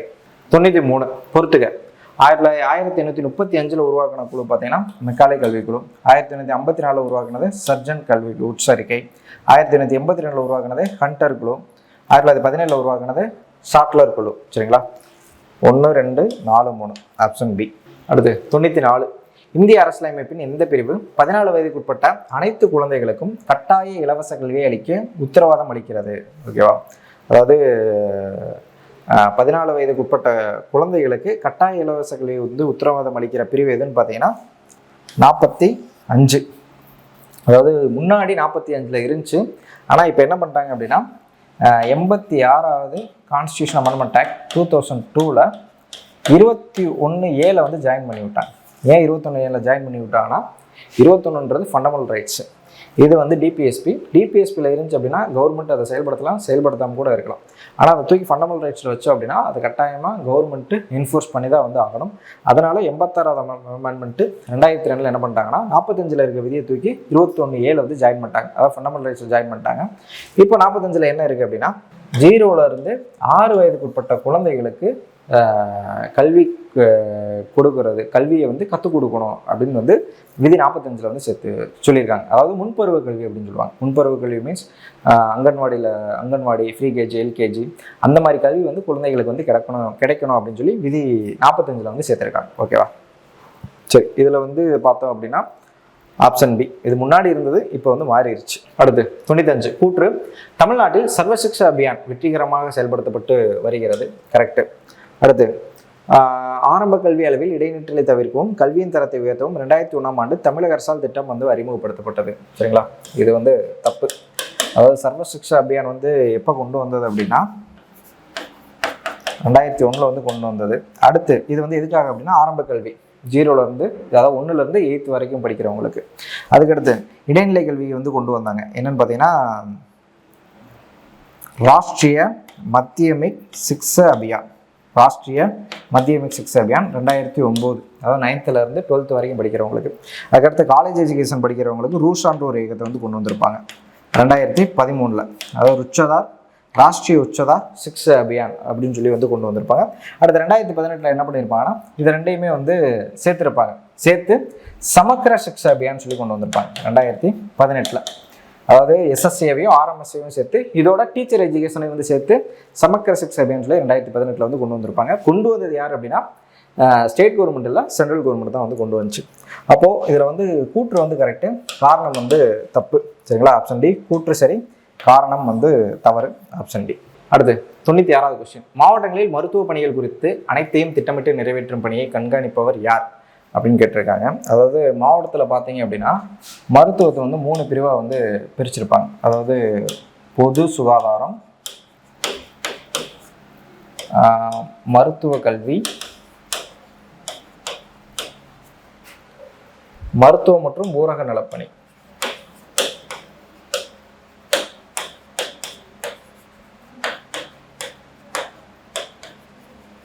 மருத்துவம் மற்றும் ஊரக நலப்பணி, இந்த மூணையும் அதை பிரிச்சிருப்பாங்க. ஃபர்ஸ்ட் பொது சுகாதாரம்னா என்ன அப்படின்னா, எது பொது சுகாதாரத்தில் எதுக்கு என்னென்ன எது எது எது எது இது பொது சுகாதாரத்துக்குள்ள வரும் அப்படின்னா, ஆரம்ப சுகாதார நிலையங்கள், துணை சுகாதார நிலையங்கள், தடுப்பூசி போடுறதை செயல்படுத்துறது, இது ஃபுல்லாமே இந்த பொது சுகாதாரத்துக்குள்ள வரும். மருத்துவ கல்வி இயக்கத்துக்குள்ள என்னென்ன வரும் அப்படின்னா, அந்த மெடிக்கல் காலேஜ், இது ஃபுல்லாமே அந்த மருத்துவ கல்வி கீழே வந்துடும். மருத்துவ மற்றும் ஊரக நலப்பணி அப்படின்னா மாவட்ட மருத்துவமனை, தாலுகா மருத்துவமனை, இதெல்லாம் ஃபுல்லாக இந்த மருத்துவ மற்றும் ஊரக நல பணிக்கீழே வந்து வரும். இந்த மாதிரி மாவட்டத்தில் இந்த 3 பிரிவாக வச்சு செயல்படுத்துகிறாங்க. இப்போ இதில் கேட்டது என்னன்னு பார்த்தீங்கன்னா, மாவட்டங்களில் மருத்துவ பணிகள் குறித்து அனைத்தையும் திட்டமிட்டு நிறைவேற்றும் பணியை கண்காணிப்பவர் யார் அப்படின்னா, மருத்துவ மற்றும் ஊரக நல பணிகள் தான் வந்து இதை வந்து கண்காணிச்சுட்டு இருக்காங்க. சரிங்களா? Option D. பொது சுகாதாரம் வந்து வெறும் அந்த சுகாதார நிலையங்களையும் ஆரம்ப சுகாதார நிலையங்களை மட்டும்தான் வந்து மானிட்டர் பண்ணுவாங்க, ப்ளஸ் தடுப்பூசிகள் போடுறதை வந்து செயல்படுத்துவாங்க. ஓகேவா? 97 கீழ்காணும் கூற்றுகளில் சரியானது எவை? பல்நோக்கு சுகாதார பணியாளர் திட்டம் 1974ஆம் ஆண்டு ஏற்படுத்தப்பட்டது. கரெக்டு தான். அதாவது கர்தார் சிங்ன்ற ஒரு கமிட்டி வந்து போட்டிருப்பாங்க. அந்த கமிட்டியோட பரிந்துரை பிரகாரம் தான் வந்து இந்த இதை வந்து உருவாக்கியிருப்பாங்க. 1973 வந்து போட்டிருப்பாங்க. இந்த கமிட்டியோட ரெக்கமெண்ட் பிரகாரம் தான் பல்நோக்கு சுகாதார பணியாளர் திட்டம் 74 வந்து தொடங்கியிருப்பாங்க. அடுத்து 2வது, இத்திட்டமானது மகப்பேறு, குழந்தைகள் நலம், தடுப்பூசிகள் முதலியவற்றை நன்முறையில் வழங்க ஏற்படுத்தப்பட்டது. கரெக்டு தான். சரிங்களா? ஆப்ஷன் ஏ, ரெண்டும் சரி. 98 விவசாய பொருட்களின் ஏற்றுமதியை அடிப்படையாக கொண்ட புதிய விவசாய கொள்கையை மத்திய அரசால் அறிவிக்கப்பட்ட ஆண்டு எதுன்னு பார்த்தீங்கன்னா 2018. அதாவது விவசாயிகளோட வருமானத்தை அதிகரிக்கிறதுக்காக அவங்களோட பொருட்கள் என்ன பண்ணாங்க அப்படின்னா, வெளிநாடுகளுக்கு ஏற்றுமதி பண்ணுறதுக்காக ஒரு பாலிசி வந்து மேக் பண்ணாங்க. அதான் வந்து 2018 அக்ரிகல்ச்சர் எக்ஸ்போர்ட் பாலிசி. சரிங்களா? அக்ரிகல்ச்சர் எக்ஸ்போர்ட் பாலிசின்னு சொல்லி 2018 தான் கொண்டு வந்தாங்க. விவசாயிகளோட வருமானத்தை டபுள் மடங்காக வந்து இன்க்ரீஸ் பண்ணணும் அப்படின்னு சொல்லி இதில் வந்து ஒரு எய்ம் வந்து வச்சுருந்தாங்க. 2022க்குள்ள $60 பில்லியன் வந்து இந்த இது மூலமாக அட்டைன் பண்ணணும் அப்படின்னு சொல்லி ஒரு எய்ம் வந்து வச்சுருந்தாங்க. ஓகேவா? சரி, இது எப்போ கொண்டு வந்ததுன்னு பார்த்தீங்கன்னா, அந்த பாலிசி 2018 கொண்டு வந்தது. Option C. அடுத்து 99 சரியான இணையை கண்டறி. தடுப்பூசி திட்டம் எப்போ வந்துச்சுன்னா 57ன்னு கொடுத்துருக்காங்க. தடுப்பூசி திட்டத்திலேயே நிறையா இருக்குது. பிசிஜி தடுப்பூசி திட்டம் தான் வந்து இந்தியாவில் ஃபஸ்ட்டு கொண்டு வந்தது. 48 கொண்டு வந்திருப்பாங்க. அடுத்து வந்து தேசிய தடுப்பூசி திட்டம் சொல்லி 1978 வந்து கொண்டு வந்திருப்பாங்க. அடுத்து உலக தடுப்பூசி திட்டம் சொல்லி 1985 கொண்டு வந்திருப்பாங்க. அடுத்து இந்தியாவிலே பார்த்தீங்கன்னா இந்திரா தனுஷ் திட்டம் சொல்லி இப்போ ரீசெண்டாக வந்து அனௌன்ஸ் பண்ணாங்க. 2014 வந்து கொண்டு வந்திருப்பாங்க. சரிங்களா? 1957ன்றது தப்பு. அடுத்து தேசிய யானைக்கால் நோய் தடுப்பு திட்டம் வந்து 56ன்னு கொடுத்துருக்காங்க. 56ல் 1955. அடுத்து பள்ளி மாணவர் நலத்திட்டம் வந்து 64. கரெக்டு தான். அடுத்து குடும்ப நல அறுவை சிகிச்சை திட்டம் எப்போ கொண்டு வந்திருப்பாங்கன்னா 79ல் 1952 வந்து கொண்டு வந்திருப்பாங்க. ஓகேவா? இப்போ இதில் வந்து எது சரியான இணைன்னு கேட்டிருக்காங்க. ஆப்ஷன் சி தான் வந்து சரியான இணை. பள்ளி மாணவர் நலத்திட்டம் எப்போ கொண்டு வந்ததுன்னா 1964 கொண்டு வந்தது. அடுத்து 100வது கொஸ்டின். கூற்று மத்திய அரசு சமூக நல வாரியம் என்ற அமைப்பு தமிழ்நாடு அரசின் மாநில சமூக நல வாரியத்தை அடிப்படையாக கொண்டு உருவாக்கப்பட்டது. அதாவது மத்திய சமூக நல வாரியம் எப்போ உருவாக்குனதுன்னா 1953 உருவாக்குனது. மாநில சமூக நல வாரியம் வந்து 1954 வந்து உருவாக்குனது. அப்போது ஸ்டேட்டை வச்சு சென்ட்ரலில் கொண்டு வரல, சென்ட்ரலில் வச்சு தான் வந்து ஸ்டேட்டில் கொண்டு வந்தாங்க. சரிங்களா? இப்போ கூற்று வந்து தப்பு. தமிழ்நாடு சமூக நல வாரியத்தோட முதல் தலைவர் யார் அப்படின்னா முத்துலட்சுமி ரெட்டி தான் வந்து முதல் தலைவர். ஓகேவா? சரி, இப்போ கூற்று வந்து தப்பு. காரணம் வந்து தமிழ்நாடு அரசு மாநில சமூக நல வாரியமானது பெண்கள், குழந்தைகள், ஆதிதிராவிட பழங்குடிய மக்கள், அனாதைகள் போன்றவருக்கான பல திட்டங்களை செயல்படுத்தி வருகிறது. கரெக்டு தான். சமூக நல வாரியம் வந்து இவங்களுக்கான நலத்திட்டங்களை தான் வந்து செயல்படுத்தி வருது. காரணம் ரைட்டு, கூற்று வந்து தப்பு. சரிங்களா? கூற்று தவறு, காரணம் சரி. Option D. 101வது கொஸ்டின். மகப்பேறு மற்றும் குழந்தைகள் நலம் தொடர்பான பின்வரும் கூற்றுகளில் தவறானது எது? சரிங்களா? Option A. இத்திட்டமானது 14 வயதுக்குட்பட்ட குழந்தைகள் மற்றும் 15 முதல் 45 வரையிலான பெண்களுக்கு சேவை செய்ய ஏற்படுத்தப்பட்டது. கரெக்டு. அடுத்து கருவுற்ற தாய்ப்பால் மற்றும் தாய்மார்களுக்கு தடுப்பூசி, மருத்துவ பாதுகாப்பு, சத்தான உணவு அளித்தல் போன்ற பல்வேறு பணிகளை செய்து வருகிறது. கரெக்டு. அடுத்து கருவுற்ற தாய்மார்கள் பரிசோதித்தல், பேறுகால பராமரிப்பு முதலிய பணிகளை செய்து வருகிறது. கரெக்டு. அடுத்து இது குழந்தைகள் மற்றும் ஆண்களின் பொருளாதார நிலையை மேம்படுத்துவதே இதன் முதன்மையான நோக்கமாகும். சரிங்களா? இது வந்து தப்பு. அதாவது எதுக்காக கொண்டு வந்தது? இது வந்து என்ன மகப்பேறு மற்றும் குழந்தை நலம் தொடர்பாக எந்த அமைப்பு வந்து செயல்படுத்துதுன்னா ஐசிடிஎஸ்ன்ற ஒரு அமைப்பு 1975 உருவாக்கியிருப்பாங்க. இந்த அமைப்பு தான் பெண்கள், குழந்தைகள், மகப்பேறு பெண்களுக்கு திட்டங்களை வந்து கொண்டு வருது. யாருக்கு மட்டும் கொண்டு வரல அப்படின்னா ஆண்களுக்கு கொண்டு வரல. ஓகேவா? அப்போது இதில் வந்து எது தப்புன்னு பார்த்தீங்கன்னா ஆப்ஷன் டி. அடுத்து 102வது கொஸ்டின். கிராம வளர்ச்சி அமைச்சகமானது ஆதரவற்ற மற்றும் எவ்வித வருமானமின்றி வாழும் மூத்த குடிமக்களுக்கு பின்வரும் எந்த திட்டத்தின் கீழ் உணவு வழங்கும் பணியினை செய்து வருகிறது? எந்த திட்டம் அப்படின்னா அன்னபூர்ணா திட்டம். எப்போ கொண்டு வந்ததுன்னா 2000 வந்து கொண்டு வந்திருப்பான். ஓகேவா? போஷான் அபியான் வந்து எப்போ வந்துச்சு அப்படின்னா ஊட்டச்சத்துக்காக கொண்டு வந்தது 2018 வந்து கொண்டு வந்திருப்பாங்க. அடுத்து மதிய உணவு திட்டம் 1956 வந்து கொண்டு வந்திருப்பாங்க. ராஜீவ் காந்தி கிராமின் வித்யுத் கரண் யோஜனா எப்போ கொண்டு வந்ததுன்னா 2004 வந்து கொண்டு வந்தது. 2004 கொண்டு வந்தது. ஓகேவா? இப்போ இதுக்காக எந்த திட்டம் கொண்டு வந்ததுன்னா அன்னபூர்ணா திட்டம் 2000 கொண்டு வந்தது. அடுத்து கீழ்கான முதியோர் நலத்திட்டங்களை தொடங்கப்பட்ட ஆண்டிலிருந்து காலவரிசைப்படுத்து. ஃபர்ஸ்ட் ஆதரவற்ற விவசாய தொழிலாளர்களுக்கான ஊதியம் எப்போ வந்துச்சு அப்படின்னா 1981 வந்துச்சு. அடுத்து ஆதரவற்ற விதவைகளுக்கான ஓய்வூதியம் வந்து 1975 வந்துச்சு. அடுத்து கணவனால் கைவிடப்பட்ட பெண்கள் ஓய்வூதிய திட்டம் வந்து 1984 வந்துச்சு. அடுத்து முதியோர் ஓய்வூதிய திட்டம் வந்து 1962 வந்துச்சு. உடல் ஊனமுற்றோருக்கான ஓய்வூதிய திட்டம் வந்து 1974 வந்துச்சு. இப்போ இது பிரகாரம் வரிசைப்படுத்தி பார்த்தோம் அப்படின்னா டிஇபிஎஸ்சி ஆப்ஷன் பி. அடுத்து 104வது கொஸ்டின். பின் வருவாய்களுள் தமிழ்நாட்டின் வடமேற்கு பகுதியில் அமைந்திருக்கும் பாரமகால் பீடபூமியில் உள்ள மாவட்டங்கள் எவை என தேர்வு செய்க. இது வந்து மைசூர் பீடபூமின்னு சொல்லுவாங்க. எந்த இடத்துல இருக்குது அப்படின்னு பார்த்தீங்கன்னா தருமபுரிக்கும் கிருஷ்ணகிரிக்கும் இடையில வந்து இருக்குது. Option C. அடுத்து 105வது கொஸ்டின். சுவதார் திட்டம் எப்போ கொண்டு வந்ததுன்னா 2002 பெண்களுக்கு தங்கும் வசதி கொடுக்குறதுக்காக கொண்டு வந்த திட்டம் சுவதார் திட்டம். தர்மாம்பாள் அம்மையார் விதவை மறுமண திட்டம் எப்போ வந்துச்சு அப்படின்னா 1989 வந்துச்சு. அடுத்து பழங்குடியினருக்கான தனி இயக்குனர் எப்போ அப்படின்னா 2000 வந்துச்சு. அடுத்து ஆயுதிராவிடர் வீட்டு வளர்ச்சி கழகம் எப்போனா 1974 தாட்கோன்ற அமைப்பு. ஓகேவா? இப்போ இது ஆன்சர் பார்த்தீங்கன்னா 4, 3, 1, 2 ஆப்ஷன் சி. அடுத்து 106வது கொஸ்டின். மூவலூர் ராமாமிர்த அம்மையார் திருமண உதவி திட்டம் பற்றிய கூற்றுகள் சரியானது இது. இது எப்போ வந்துச்சு அப்படின்னா 1989 வந்தது. ஓகேவா? 1989 தான் அறிமுகம் பண்ணியிருப்பாங்க. ஃபர்ஸ்ட் ஸ்டேட்மெண்ட் வந்து தப்பு. ரெண்டாவது தொடக்கத்தில் 8ஆம் வகுப்பு வரை இன்று இந்த குறைந்தபட்ச கல்வி தகுதியானது பின்னர் 10ஆம் வகுப்பு வரை என மாற்றப்பட்டது. கரெக்டு தான். அடுத்து 2022-23ஆம் ஆண்டு முதல் இத்திருமண உதவி திட்டமானது மூவலூர் ராமாமிர்த உயர்கல்வி உறுதி திட்டம் என பெயர் மாற்றம் செய்யப்பட்டது. கரெக்டு தான். ஓகேவா? அதாவது 1989 கொண்டு வந்த திட்டம். நார்மலாக எந்த ஒரு இதுவுமே இல்லை. நார்மலாக மேரேஜ் பண்ணவங்களுக்கு ஒரு பவுன் நகையும் 50,000 பணம் வந்து கொடுக்குற மாதிரி திட்டம் அறிமுகப்படுத்தியிருந்தாங்க. அடுத்த லேட்டராக என்ன பண்ணாங்க அப்படின்னா இந்த திட்டத்தை வந்து பேர் மாற்றம் பண்ணிட்டாங்க. புதுமை பெண் திட்டம் சொல்லி பேர் மாற்றம் பண்ணிட்டாங்க.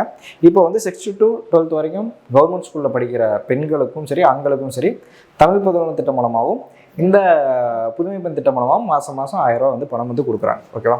இப்போ இதில் வந்து எது வந்து கரெக்டுன்னு பார்த்தீங்கன்னா கூற்று 2, 3 மட்டும் சரி, 1 மட்டும் தப்பு. Option B. அடுத்து 107 கூற்று. தமிழ்நாடு அரசால் எடுக்கப்பட்ட பல்வேறு நடவடிக்கைகள் ஆயுதிராவிடர் மற்றும் பழங்குடியினர் சமூக நிலையை ஏற்றமடைய செய்துள்ளன. கரெக்டே தான். அடுத்து தீண்டாமை ஒழிக்கவும் ஆயுதிராவிடர் மற்றும் பழங்குடியினருக்கு எதிரான கொடுமைகளை அகற்றும் 1955ஆம் ஆண்டு உரிமைகள் பாதுகாப்பு சட்டமும் 1989ஆம் ஆண்டு ஆயுதிராவிடர் மற்றும் பழங்குடியினருக்கான எதிரான கொடுமைகள் தடை சட்டம் முதலியவற்றை மாநிலத்தில் சிறப்பாக நடைமுறைப்படுத்தப்பட்டு வருகின்றன. கரெக்டு தான். ஓகே. இப்போ கூட ரீசெண்டாக பார்த்தீங்கன்னா 2023 பழங்குடியினருக்கு வந்து தொல்குடி திட்டமும் ஷெட்யூல் காஸ்ட்டுக்கு வந்து அதாவது ஒடுக்கப்பட்ட மக்களுக்கு அயோத்திதாசர் வீட்டு குடியிருப்பு திட்டமும் வந்து உருவாக்கியிருந்தாங்க. ஓகேவா? இப்போ ரெண்டுமே வந்து கரெக்டாக தான். கூற்று காரணம் ரெண்டும் சரி, சரியான விளக்கமாகும். Option A. அடுத்து 108 பெரியார் நினைவு சமத்துவபுரம் எப்போ வந்துச்சு அப்படின்னா 1998. ஓகேவா? மேலக்கோட்டைன்ற இடத்துல. அடுத்து வருமுன் காப்பம் வந்து 2006.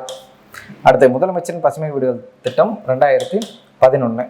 அடுத்த முதியோர் ஓய்வு திட்டம் 1962. இதை வச்சு பார்த்தோம்னா டிஏபிசி ஆப்ஷன் சி. அடுத்து 109 ஒருங்கிணைந்த குழந்தைகள் மேம்பாட்டு சேவைகள் சார்ந்த கீழ்காணும் கூற்றுகள் சரியானது எவை? அதாவது ஐசிடிஎஸ் அப்படின்னு சொல்லுவாங்க. 1975 வந்துச்சு. இதோட நோக்கம் வந்து என்ன அப்படின்னா 3 பேருக்கு சேவை செய்வாங்க. குழந்தைகள், பெண்கள், மகப்பேறு பெண்களுக்கு. ஓகேவா? அடுத்து 6லேருந்து 59 வயதுக்கு உட்பட்டவர்கள் உடல் எடை மற்றும் ஊட்டச்சத்து குறைபாட்டுக்கு எதிரான சிகிச்சை அளிக்க உதவுகிறது. 6லேருந்து 59 6லேருந்து 14 வயதுக்கு உட்பட்டது. சரிங்களா, 6லேருந்து 14 வயதுக்கு உட்பட்டது.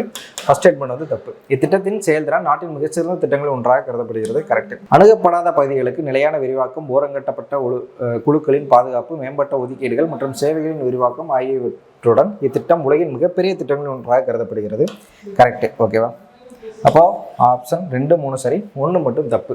என்னன்னா 6லேருந்து 14 வயதுக்கு உட்பட்டதால் தவிர 6லேருந்து 59 அல்ல. ஓகேவா, அடுத்து 110வது கொஸ்டின். 27% கிராமப்புற பெண்களும் 14 முதல் 49 வயதுக்குட்பட்ட 16% நகர்ப்புற பெண்களும் நீண்டகால ஆற்றல் குறைபாடு உடையவர்கள் என 2015-16 ஆண்டில் கணக்கெடுப்பின் மூலம் கண்டறிந்த அமைப்பு எதுன்னு பார்த்தீங்கன்னா தேசிய குடும்ப சுகாதார கணக்கெடுப்பு. சரிங்களா, தேசிய குடும்ப சுகாதார கணக்கெடுப்பு. Okay, option B. அடுத்து 111. பின்வரும் தமிழ்நாட்டின் ஊட்டச்சத்து திட்டங்களில் சரியானதை தேர்வு செய்க. இதுன்னு பார்த்தீங்கன்னா மதிய உணவு திட்டமும் ஊட்டச்சத்து கொண்டு வரதுக்காக கொண்டு வந்ததான் 56 கொண்டு வந்திருப்பாங்க. அடுத்து தமிழ்நாடு ஒருங்கிணைந்த ஊட்டச்சத்து திட்டம் 1975 கொண்டு வந்திருப்பாங்க. அடுத்து பிரதான் மந்திரி கிராமோதய யோஜனா 2000 கொண்டு வந்திருப்பாங்க. அடுத்து தேசிய ஊட்டச்சத்து ஆதரவு திட்டம் 1995 கொண்டு வந்திருப்பாங்க. இது எல்லாமே ஊட்டச்சத்துக்காக தான் கொண்டு வந்திருப்பாங்க. அப்போ எல்லாமே வந்து கரெக்டு தான். ஆப்ஷன் டி மேற்கண்ட அனைத்தும். அடுத்து 112.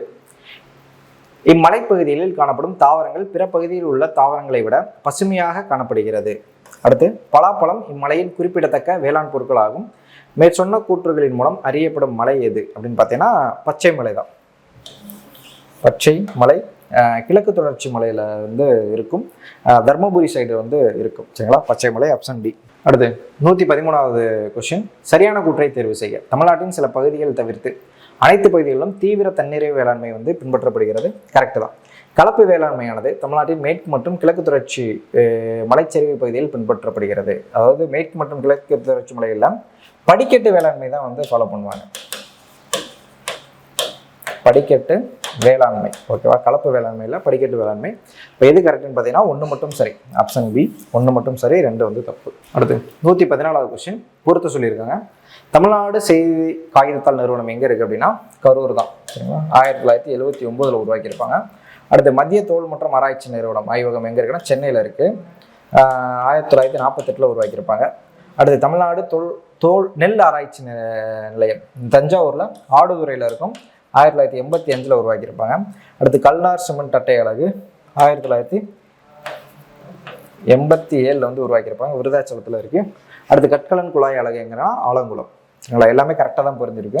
இப்போ 1, 2, 3, 4 கல்நார் சிமெண்ட் அலகு வந்து எங்கே அப்படின்னா ஆலங்குளம், கற்கலன் குழாய் அலகு வந்து விருதாச்சலம். ஓகேவா, இப்போ 1, 2, 3, 5, 4 ஆப்ஷன் பி. அடுத்து 115. தனியார் பொது இடங்களில் குடும்பத்தில் சமுதாயத்தில் பணிபுரியும் இடத்தில் வன்முறையால் பாதிக்கப்பட்ட பெண்களுக்கு உதவும் ஒருங்கிணைந்த சேவை திட்டத்தின் பெயர் என்ன அப்படின்னு பார்த்தீங்கன்னா சகி. அதாவது பெண்களுக்கு வந்து உண்டு உறைவிடம் கொடுத்து அவங்களுக்கு தேவையான லீகல் சர்வீஸ்லாம் வந்து கொடுத்து ஒரே இடத்துல தங்க வைப்பாங்க. குறுகிய கால தங்கும் வசதி அப்படின்னு சொல்லுவாங்க. சகி ஒன் ஸ்டாப் சென்டர் அப்படின்னு சொல்லுவாங்க. 2017 வந்து கொண்டு வந்திருப்பாங்க. ஓகேவா, ஆப்ஷன் ஏ. அடுத்து 116வது கொஸ்டின். கீழ்காணும் தமிழ்நாட்டின் பருவ காலங்கள் தொடர்பான இணைகளை கவனி. ஜனவரி முதல் பிப்ரவரி என்ன காலம்னா குளிர்காலம். அடுத்து மார்ச் முதல் மே வரை கோடை காலம். கரெக்டு. அடுத்து ஜூன் முதல் செப்டம்பர் வந்து வடகிழக்கு பருவ காற்றுன்னு கொடுத்துருக்காங்க. வடகிழக்குல தென்மேற்கு. அடுத்து அக்டோபர் முதல் டிசம்பர் வரை வந்து பார்த்தீங்க அப்படின்னா வடகிழக்கு. இப்போ எது மட்டும் கரெக்டாக பிறந்திருக்கு அப்படின்னா 1, 2 மட்டும் கரெக்டாக பிறந்திருக்கு. 3, 4 வந்து தப்பு. இப்போ எத்தனை இணைகள் சரின்னு பார்த்தீங்கன்னா ஆப்ஷன் பி 2 இணைகள் மட்டும். 117வது கொஸ்டின். பின்வரும் தாமிரபரணி தொடர்பான கூற்றுகளை கவனி. இது அம்பாசமுத்திர வட்டம் பாபநாசத்துள்ள மேற்கு தொடர்ச்சி மலையின் பொதிகை மலை முகடுகளில் தோன்றுகிறது. கரெக்டு. அடுத்து தென்னிந்தியாவின் ஒரே வற்றாத நதி. கரெக்டு தான். அடுத்து 3 சின்னாறு மார்கன் நதி, வாணியாறு, பாம்பன் ஆறு. இதெல்லாம் வந்து தாமிரபரணியோட துணையாறுன்னு சொல்லியிருக்காங்க. தாமிரபரணியில் தென்பெண்ணையாரோட துணையாறு. அடுத்து இதன் உபரி நீரானது ராமநாதபுரம் அருகில் உள்ள பாக்னீர் சந்தியில் கலக்கிறது. பாக்னீர் சந்தியில் புன்னைக்காயல் தூத்துக்குடியில் புன்னைக்காயல் இடத்துல வந்து கலக்கும். பாக்னீர் சந்தியில் எது கலக்கும் அப்படின்னா வைகை ஆற்றோட உபரிநீர் தான் வந்து கலக்கும் பாக்னீர் சந்தியில் ராமநாதபுரம் மாவட்டத்தில். இப்போ இதில் வந்து எது ஆன்சர்னு பார்த்தீங்கன்னா 3, 4 தவறு, 1, 2 சரி, ஆப்ஷன் டி. அடுத்து 118. கீழ்காணும் கூற்றுகளில் சரியான கூற்றை தேர்வு செய்ய. ஏ நெல் உற்பத்தியில் கடலூர் மாவட்டம் முன்னிலை வைக்கிறது. கடலூரில் தஞ்சாவூர். அடுத்து பி தமிழ்நாடு நாட்டின் மொத்த தேயிலை பயிரிடும் பரப்பு மற்றும் உற்பத்தியில் கர்நாடகத்திற்கு அடுத்தபடியாக 2ஆம் இடத்தில் உள்ளது. கர்நாடகத்துக்கு அடுத்தபடி இல்லை, அஸ்ஸாமுக்கு அடுத்தபடியாக. சரிங்களா? 2வது வந்து தப்பு. 1வது தப்பு, 2வது தப்பு. சி, காபி உற்பத்தியில் அஸ்ஸாம் மாநிலத்துக்கு அடுத்தபடியாக 2ஆம் இடம் வகிக்கிறது. அஸ்ஸாமில் கர்நாடகாவுக்கு அடுத்தபடியாக 2ஆம் இடம் வந்து காஃபி உற்பத்தியில் தமிழ்நாடு வந்து வகிக்கிறது. இப்போ 3வது வந்து தப்பு. 4, மாநிலத்தின் கொண்டைக்கடலை உற்பத்தியில் கோயம்புத்தூர் மாவட்டம் முதலிடம் வகிக்கிறது. கரெக்ட். இப்போ இது வந்து கரெக்ட்னு பார்த்தீங்கன்னா ஆப்ஷன் டி மட்டும் கரெக்ட். அடுத்து 119 பொறுத்துக. குத்து விளக்கு எதுன்னு பார்த்தீங்க அப்படின்னா நாச்சியார் கோவில், ஜிஐ டேக்ல. அடுத்து தேங்காய் வந்து பார்த்தீங்கன்னா ஏத்தோமொழி கன்னியாகுமரியில் இருக்குது. அடுத்து வீணை பார்த்தீங்கன்னா தஞ்சாவூர். அடுத்து வெண்கல சிலை பார்த்தீங்க அப்படின்னா சுவாமி மலை. அடுத்து கோயில் நகை பார்த்தீங்கன்னா நாகர்கோவில். இப்போது ஆன்சர் என்னன்னு பார்த்தீங்கன்னா 5, 4, 1, 2, 3 ஆப்ஷன் சி. முல்லை பெரியாறு அணை தொடர்பான பின்வரும் கூற்றுகளை கவனி. ஆங்கிலேயர் நிர்வாகத்தால் 1895ஆம் ஆண்டு கட்டப்பட்டது. ஜான் பென்னிக்யூக் இவர் தான் வந்து முல்லை பெரியாறு அணையை வந்து கட்டியிருப்பார். ஃபர்ஸ்ட் ஸ்டேட்மெண்ட் வந்து கரெக்டு தான், 1895 கட்டியிருப்பாங்க. அடுத்து நாட்டின் மண்கல் கலவையால் கட்டப்பட்ட மிகப்பெரிய அணை. இதை மண்கண் கலவையால் கட்டப்பட்டது எதுன்னு பார்த்தீங்கன்னா Mettur dam, Bhavani dam. Bhavani dam தவிர பெரியார் அணையில் இல்லை. செகண்ட் ஸ்டேட்மெண்ட் வந்து தப்பு. 3, இவ்வணையானது கேரளாவின் தேக்கடி மலையில் ஆழியார் ஆற்றின் குறுக்கே கட்டப்பட்டுள்ளது. ஆழியாரில் பெரியாரோட ஆற்றோட குறுக்க தான் கட்டியிருப்பாங்க, பெரியார். 3ஆவது ஸ்டேட்மெண்ட் வந்து தப்பு. 4, இவ்வணை மாநிலத்தில் நிரந்தரமாக வறட்சிக்குள்ளாகும் சில வேளாண் நிலத்திற்கு நீர்ப்பாசனம் அளிப்பதற்காக கட்டப்பட்டது. கரெக்டு தான். சரிங்களா? இப்போ 2, 3 தப்பு, 1, 4 கரெக்டு. கூற்று 1, 4 சரி, ஆப்ஷன் சி. அடுத்து 121 பொறுத்துக. அதோட உயரத்தை வச்சு பொறுத்து சொல்லியிருக்காங்க. பகாசுரா வந்து 1918 மீட்டர், பெருமாள் மலை வந்து 2234, முக்கூர்த்தி வந்து 2554, கோட்டை மலை வந்து 2019. 4, 3, 2, 1. சரிங்களா? Option D. அடுத்து 122 கூற்று 1, புதிய மலை தென்காசி மாவட்டத்தில் உள்ள இதன் தென் சரிவு கன்னியாகுமரி மாவட்டத்தில் அமைந்துள்ளது. கரெக்டு.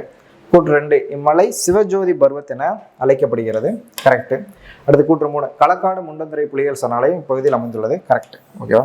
ஆப்ஷன் ஏ அனைத்தும் சரி. அடுத்து 123 கூற்று, தமிழ்நாடு தென்மேற்கு பருவக்காற்று காலங்களில் அதிக மழையை பெறுவதில்லை. கரெக்டு தான். அதாவது நம்ம தமிழ்நாடு, ஆந்திரா, ஒரிஷா இவங்களாம் வந்து எந்த மழை அதிகமாக, எந்த பருவகால மழை வந்து அதிகமாக பெறுவாங்க அப்படின்னா வடகிழக்கு பருவகால மழை தான். ஒட்டுமொத்த இந்தியாவும் வந்து பார்த்தீங்கன்னா தென்மேற்கு பருவக்காற்றுனால அதிக மழைப்பொழிவு வந்து பெறுவாங்க. நம்ம தமிழ்நாடு, ஒரிஷா, ஆந்திரா இந்த கடலோர மாநிலங்கள் வந்து வடகிழக்கு பருவமழை தான் வந்து பெரிதும் வந்து நம்பியிருப்பாங்க. ஓகேவா? அப்போ ஃபர்ஸ்ட் ஸ்டேட்மெண்ட் வந்து கரெக்டு தான், அதிகமாக வந்து பெறுவதில்லை. காரணம், இது மேற்கு தொடர்ச்சி மலையின் மறைவு பிரதேசத்தில் அமைந்துள்ளது. கரெக்டு. அதாவது தென்மேற்கு பருவக்காற்று மழை, இப்போ தென்மேற்கு பருவக்காற்று மூலமாக அதிகமாக மழை பெறணும் அப்படின்னா அவங்க மேற்கு தொடர்ச்சி மலையை ஒத்து இருக்கணும். அதாவது அந்த காற்று வந்து மோதுற பக்கத்தில் இருந்துச்சு அப்படின்னா அவங்க அதிகமான மழையை வந்து பெறுவாங்க. அந்த காற்று மோதுற மலை மறைவு பிரதேசத்தில் இருந்தாங்க அப்படின்னா அவங்க கம்மியான மழையை தான் வந்து பெறுவாங்க. அது போயிட்டு வந்து தான் வந்து அந்த நமக்கு மழையை தரும். அதாவது வடகிழக்கு பருவக்காற்று மூலமாக தான் வந்து மழையை வந்து தரும். ஓகேவா? இப்போ கரெக்டு தான். கூற்று காரணம் 2ம் சரி, சரியான விளக்கமும் கூட, ஆப்ஷன் ஏ. அடுத்து 124 தவறான கூற்றை தேர்வு செய்ய. ஏ, பழனி மலை மேற்கு தொடர்ச்சி மலையின் கிழக்கு பகுதியாகும். கரெக்டு தான். பழனி மலை வந்து மேற்கு தொடர்ச்சி மலையோட கிழக்கு சைடு தான் வந்து இருக்கும். கரெக்டு. அடுத்து பி, பழனி மலையின் மிக உயர்ந்த சிகரம் வந்தராவ். கரெக்டு தான்.